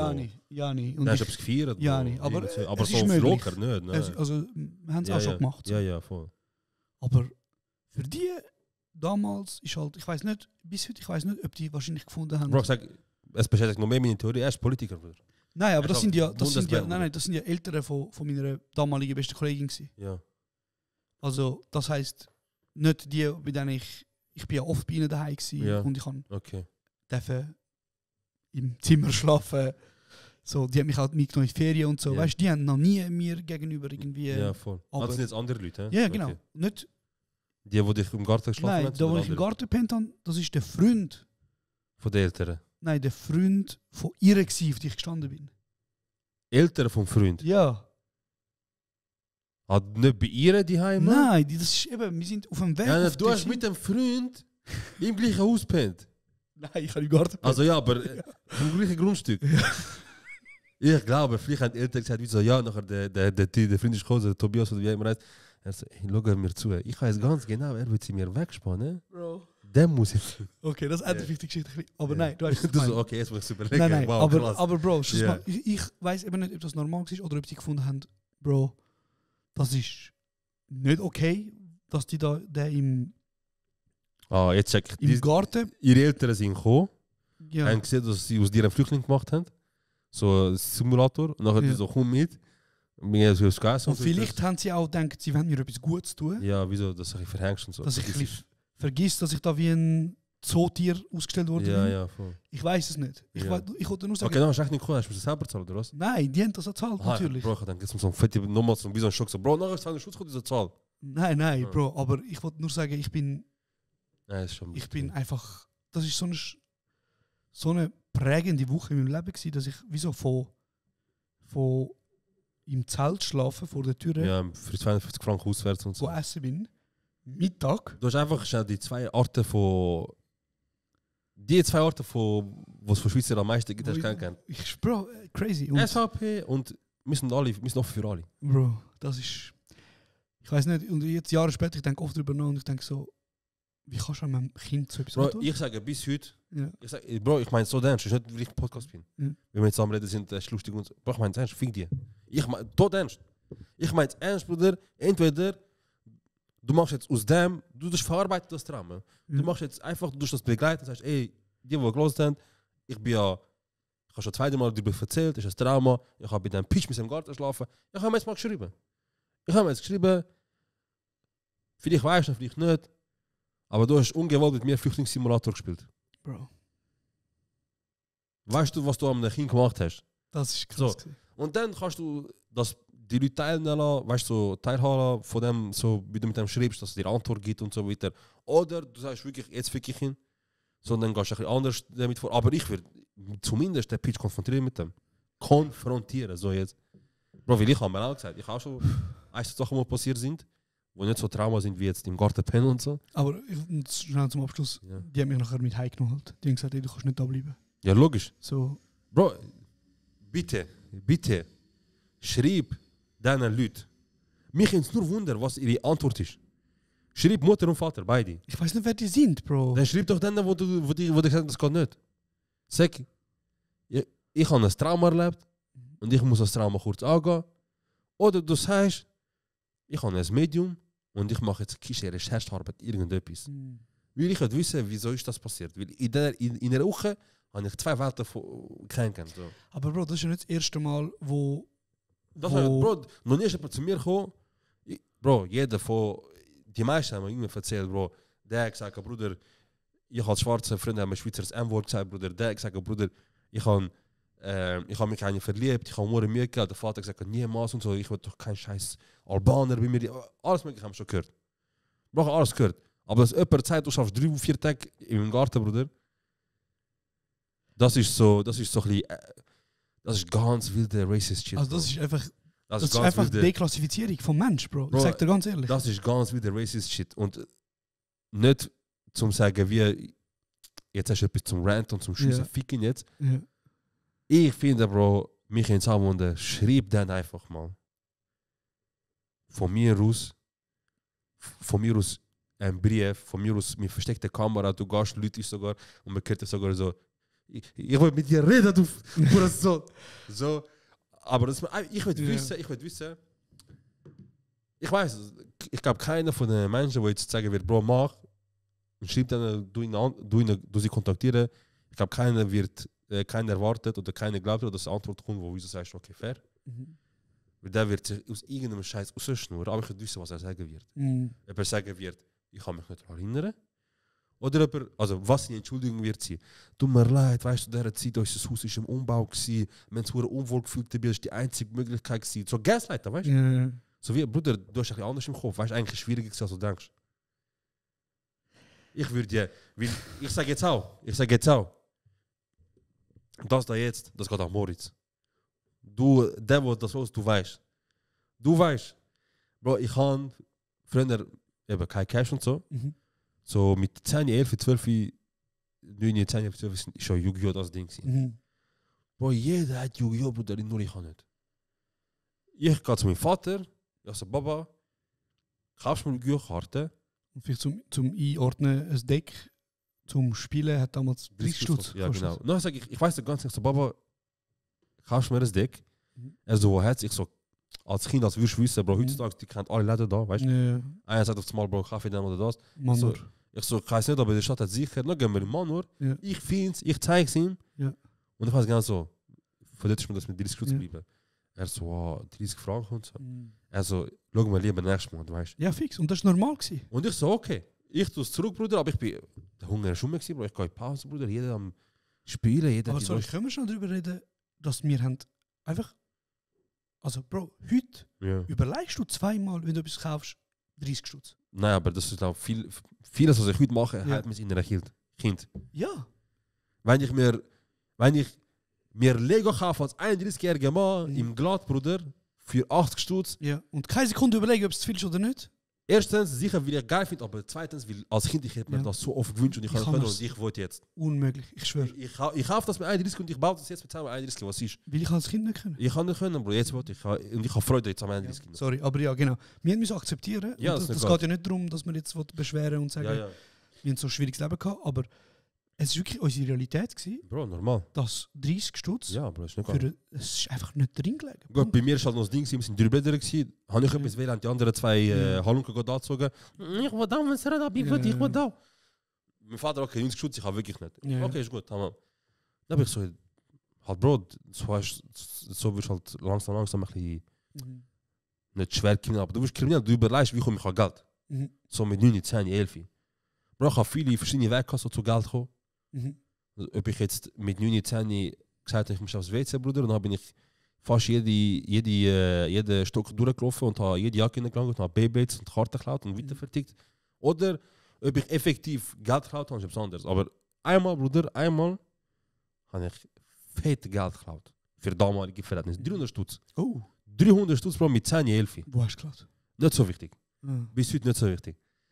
Ich weiß, als ehrlich sein, Bro, ich habe wirklich nicht mehr genau im Kopf. Es sind 2 mögliche Parteien, ich weiß nicht mehr genau, von wem ich es geklaut habe. Also von einer Person, aber? Also von Parteien, ja. Privatpersonen? Ja. Nicht, du hast nicht Also Besco-Style. Hä? Besco-Style Post ausgeraubt. Nein, Bro, ich bin 19 gewesen. entweder ist es jemand von der Schule, also meine Schullehrerin, glaube ich. Oder, Bro, von jemand anderem, wo ich weiß, so... Der ist für den nur so. Nein, wo ich einfach so... Ich soll sagen, Bro, ich bin so... Es hat so 2 portugiesische Brüder gehabt. Und die sind... Also einer ist älter, der andere jünger. Mit dem Jüngeren habe ich es halt gut gehabt, weil ich Kollege. Und der Ältere, der ist so... Wie zum Beispiel, wenn ich jetzt... Dort bin ich 11 gewesen, Bro, sagen wir. Und er hat einen Bruder gehabt und 19. 18, 19. Ja. Bro, der ist der Lehrer. Der hat sich ein gut gekauft, so. Weißt du, für mich. Er ist so mit neuen Karten und so. Der hat mal krank ausgenommen. Auf jeden Fall... Ich glaube, er war einer von ihm. Bro, auf jeden Fall, ich finde das Cash und ich bin auch schlau genug gewesen, weil ich habe gewusst, wenn ich jetzt heimgehe mit 300 Stutz, ich kassiere. Und das Geld ist weg. Yeah. So, was mache ich? Ich habe überlegt, ich gehe zu der Bulle, ich sage, ich habe das Geld gefunden. Kein Schwanz wird zu der Bulle kommen, von dem, wo ich geklaut habe. Und gehe zu der Bulle und wird sagen, ey, mir fehlt 300 Stutz. Du kleine Halunke, Alter. Ja, Bro, look, ich habe 300 Stutz jetzt geklaut, ich gehe zu der Bulle und sage, ich habe es gefunden auf der Straße. Ich bin gegangen, die Bulle sagen mir, ey, in 2 Wochen kommst du vorbei. Wenn sich in 2 Wochen niemand gemeldet hat und das Geld nicht mehr da ist, kommst du über. Ja. Trick. Ich habe es mir Eltern, ich habe Geld gefunden auf der Straße, aber ich habe es auf der Bulle gegeben. Niemand ist gekommen, ich habe es zurückgenommen. Ich gehe mir etwas für 100 Stutz. Ach, sagen Sie, Serhat ist ein schlauer Bub. Anständiger Bub. So, okay, easy. 3 Schritte überlegt, aber wenn aufgegangen ist, 3x5, ich so, fuck 50, Mann. Ja. Ich kann 50, weißt du? Easy. Bro, ich komme das Geld, also, und das Ding ist, wo ich das gefunden habe, ich habe so mit 2 Schweizer kennt. Ich sehe, Jungs, in 2 Wochen, ich kann mir die kränkste Karte kaufen. Ich kaufe die kränkste Karte. Ich gehe mit denen 2 zu der Bulle. Ich sage, ich habe gefunden, ich gebe alles an und so. Bist du gegangen? Ja. Und damals hat es in Oberi, falls es Leute neu in Oberi gibt, also falls es Leute gibt, die von Oberi hören, Schulhaus Ussendorf, gerade gegenüber vom Schulhaus Ussendorf, hat es einen Polizeiposten. Ja. So ein kleiner Quartierpolizist gehabt, weißt du, wo jetzt glaube ich, Kita vor ist Beck, was auch immer. Ich bin da gegangen, Bro, und dann so ein Urchiger hat so entgegengenommen, er hat aufgeschrieben, also gut, kommst du in 2 Wochen und dann kannst du schauen. Wenn jemand, also kommst du 2 Wochen, wenn es noch da ist, kannst du schauen, wenn nicht, dann sage ich dir, er hat entgegengenommen. Und ich weiß nicht, ob ich genau auf 2 Wochen gewartet habe, oder ob ich vielleicht auf 15, 16 Tage gewartet habe, auf jeden Fall ich bin gegangen. Ich gehe so gut so wegen 200 Stutz. Er so, hä? Ich so, ja. Er so, ich habe schon vor 2 Tagen geholt. Ich so, wer? Heb Fresse. Er so, der Moritz so und so. Ich so, mein Kollege. Er so, ja. Fresse. Ich gehe zu ihm, ich so, hey, Moritz, wo ist mein Geld? Er so, welches Geld? Ich so, mein Geld, Moritz? Also, er so, nein. Das glaube ich nicht. Nein, ich so, okay, ist gut. Ich so, wir schauen. Das glaube ich nicht. Ich habe ihn nachher gefickt, aber bis heute, letztes Mal habe ich erfahren, habe ich ein bisschen weh, aber scheißegal, du schuldest mir 300 Stutz, man, du Peach. Ich kann passieren, was dir sagt, man. Du schuldest mir 300 Stutz, wenn ich dich irgendwann gesehen, ob du auf Drogen bist, ob du da bist, ob du im Anzug arbeiten gehst, oder ob du sogar auf dem Weg bist, zum unterschreiben, dass du heiratest im Standesamt. Wenn ich dich catche, Bruder, die 300 Stutz musst du mir geben, auch mit 60 genommen, mir scheißegal. Zins, Bruder, hol Zins. Bro, Bruder. Inflation, Deflation, Zins, Bruder, du bist gefickt, das sind jetzt mittlerweile 30.000 Stutz. Locker. Ich könnte eintreiben nicht. Du kannst locker eintreiben.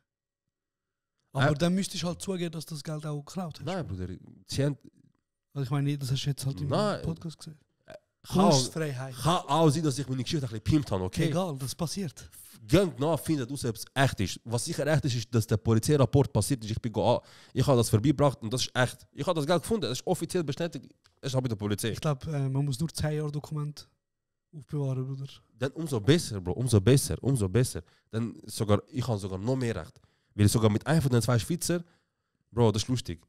Ein von den 2 Schweizer, der kennst du auch, das ist irgendwann mal, Bro, wir sind gerade frisch alle zusammen, Wege zusammengezogen, ein Jahr später kommt er einfach vor meine Tür, läutet er.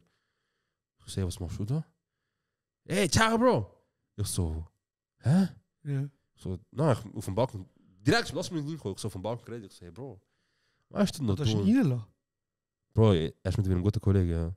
Also er ist einfach Leute? Er ist vorbeigekommen, also nicht wegen mir, aber er ist, ich weiß nicht, wegen wem er vorbeigekommen ist. Über wegen der Jungs von nebenan oder von jemandem von uns? Ist er ein Schweizer? Ja, okay. Ja. Er ist jetzt verheiratet und ist... Und hat das Kind? Nein, aber er ist mit der Schwester von einem guten Kollegen von uns zusammen. Der Kollege hat 2 Schwestern, Italiener. Das.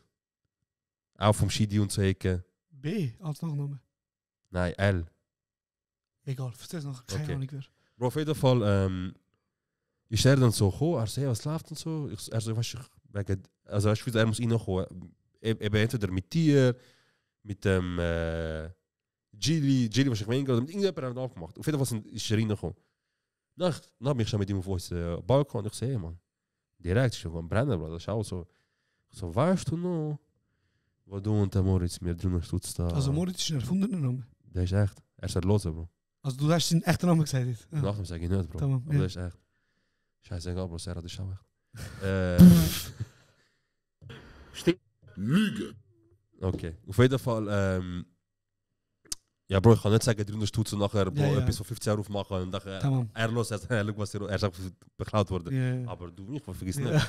Auf jeden Fall, ich stehe vor meiner Tür, Bro, ich sehe, man, komm mal auf den Balkon. Wir sind so am Reden, wir haben es lustig, in der Oberstufe und es lustig, gell, ja, voll primar auch, okay. Ich so, hey, kurze Frage, man, du hast doch mal, weißt du noch, wo du von Moritz das Geld, das ich gefunden habe, ich gesagt hast. Das klingt so, was ich jetzt erwartet habe, ist, dass er jetzt wie so, boah, Bro, ich muss schon überlegen. Ja. Aber bei ihm ist geblieben. Er so, ja, Bro. Ja. Ach, er so, ich so, Du Wichser, du. Er hat angefangen... Er ist der gewesen, wo er hat angefangen es dir geklaut hat, quasi. Er hat angefangen lachen, ich auch und so. Dann hat er mir erzählt, er so, look, Bro, ich weiß noch ungefähr, wie es war, aber ich habe das Geld nicht behalten, der andere hat es behalten. Ich so, ja. Er so, ja, aber er so, Bro, weißt du, ich habe letztens gesehen am Bahnhof. Er hat sich so und so gesehen. So, kein Problem. Tamam. Ich so, Bro, mir ist scheißegal. Weil ich weiß, was sein Vater schafft. Ich weiß, was sein Vater hat. Sein Vater isst, Bruder. Tamam. Sein Vater ist einer, Bro, wo vorher früher... Bro, das ist so ein kranker Flex gewesen. Sein Vater hat in ihrem Garten ihm ein kleines Schiff gebaut. Wie die große Segelschiff, wo früher von der Meere haben, einfach kleiner. Damit als Kind kann umrennen, springen, gumpen und so. Also wie ein Baumhaus, einfach ein Schiff? Ja, Bruder. Das hat er ihm gebaut. Cash, Bruder. Wenn ich sage, was er schafft, Bruder, ich hätte schon lange ihm betrieben, Bro. Krass. Ich betrieb dich, Bruder, du bekommst bald Brief über von mir. Krass. Mit Zins, hä? Mit Zins. Und Inflation. Bro, Vater geht halb ab. Geil, Mann. Okay, sehr spannende Folge. Ja. Über was haben wir alles geredet? Kein, ob ich dich hätte. Ob du mich würdest? Ja. Dann über Traumas. Über Traumas. Genau, also vor allem Kindheitstraumas. Und über Handysucht. Handysucht. Handysucht bei den Jugendlichen. Ja. Sehr spannende Folge. Auf jeden Fall, hey, schön zurückziehen, nochmal. Ja, Mann. Schreibt vielleicht eure Gedanken zu dem Vorfall in den Kommentaren. Wir lesen auf Spotify immer eure Kommentare. Wir freuen uns auf Nachrichten, ja, Mann. über Nachrichten. Meinungen zu Themen, die wir angesprochen haben. Voll. Gleicher Meinung und andere Meinung. Es ist auf jeden Fall wirklich schön zurück gewesen. Danke für das geile Gespräch, Bro. Ja, Mann, danke vielmals für das Gespräch. Gespräch. Wie war es für dich gewesen? Ist das ein holpriger Start gewesen vom Podcast? Heute? Ja. Ich einfach... Das Einzige, was es war, ist, wie du gesagt hast, Bro, ich habe etwas gut zum Anfang. Ja. Ich so halt jetzt, ich bin sehr gespannt, ich Ja. freue mich sehr. Und dann kommt einfach so die Frage, hättest du mich? Okay. Ja, Bro, das ist doch keine Frage, du weißt, ich hätte dich. Ich liebe dich. Es ist schön. Ich würde sagen, ja, das können wir so schnell mal gut anfangen anschneiden. Ja. Aber irgendwie hat sich, vielleicht für Hörer schon, aber für mich sind die 2 Wochen schnell durch.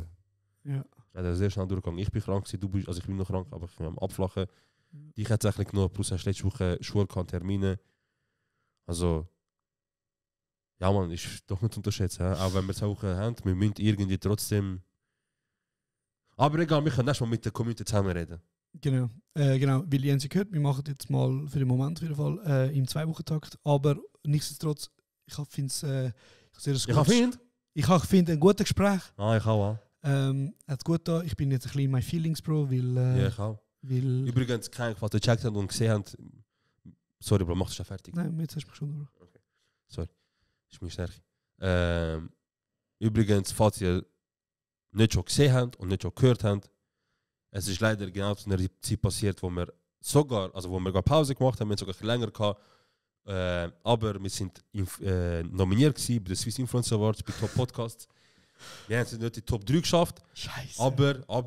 Aber, liebe Leute, wir sind nominiert gewesen zu einer Zeit, wo leider ein bisschen tot ist. Wir haben gerade 3 Monate Pause gemacht, wir haben nicht so groß euch informieren. Unsere Community ist auch tot, deswegen es hat kontraproduktiv gewesen, haben wir euch darüber informiert.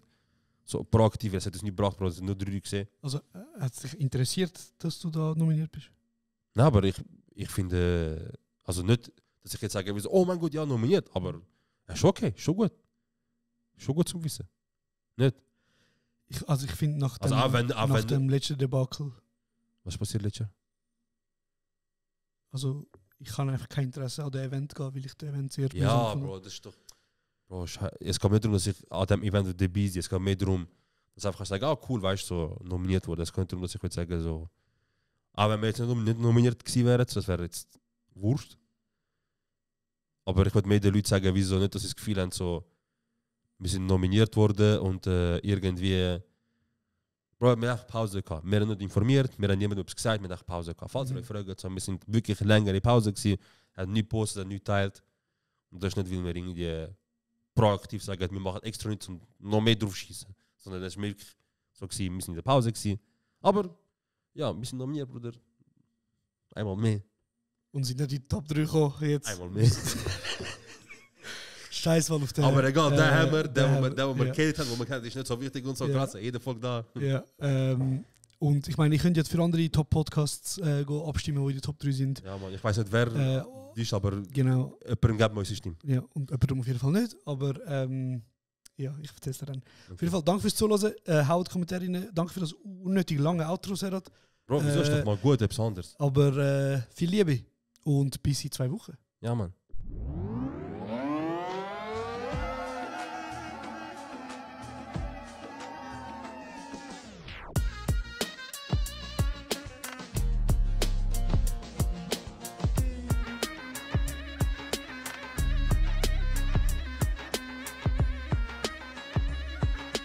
Das ist kurz und wenig.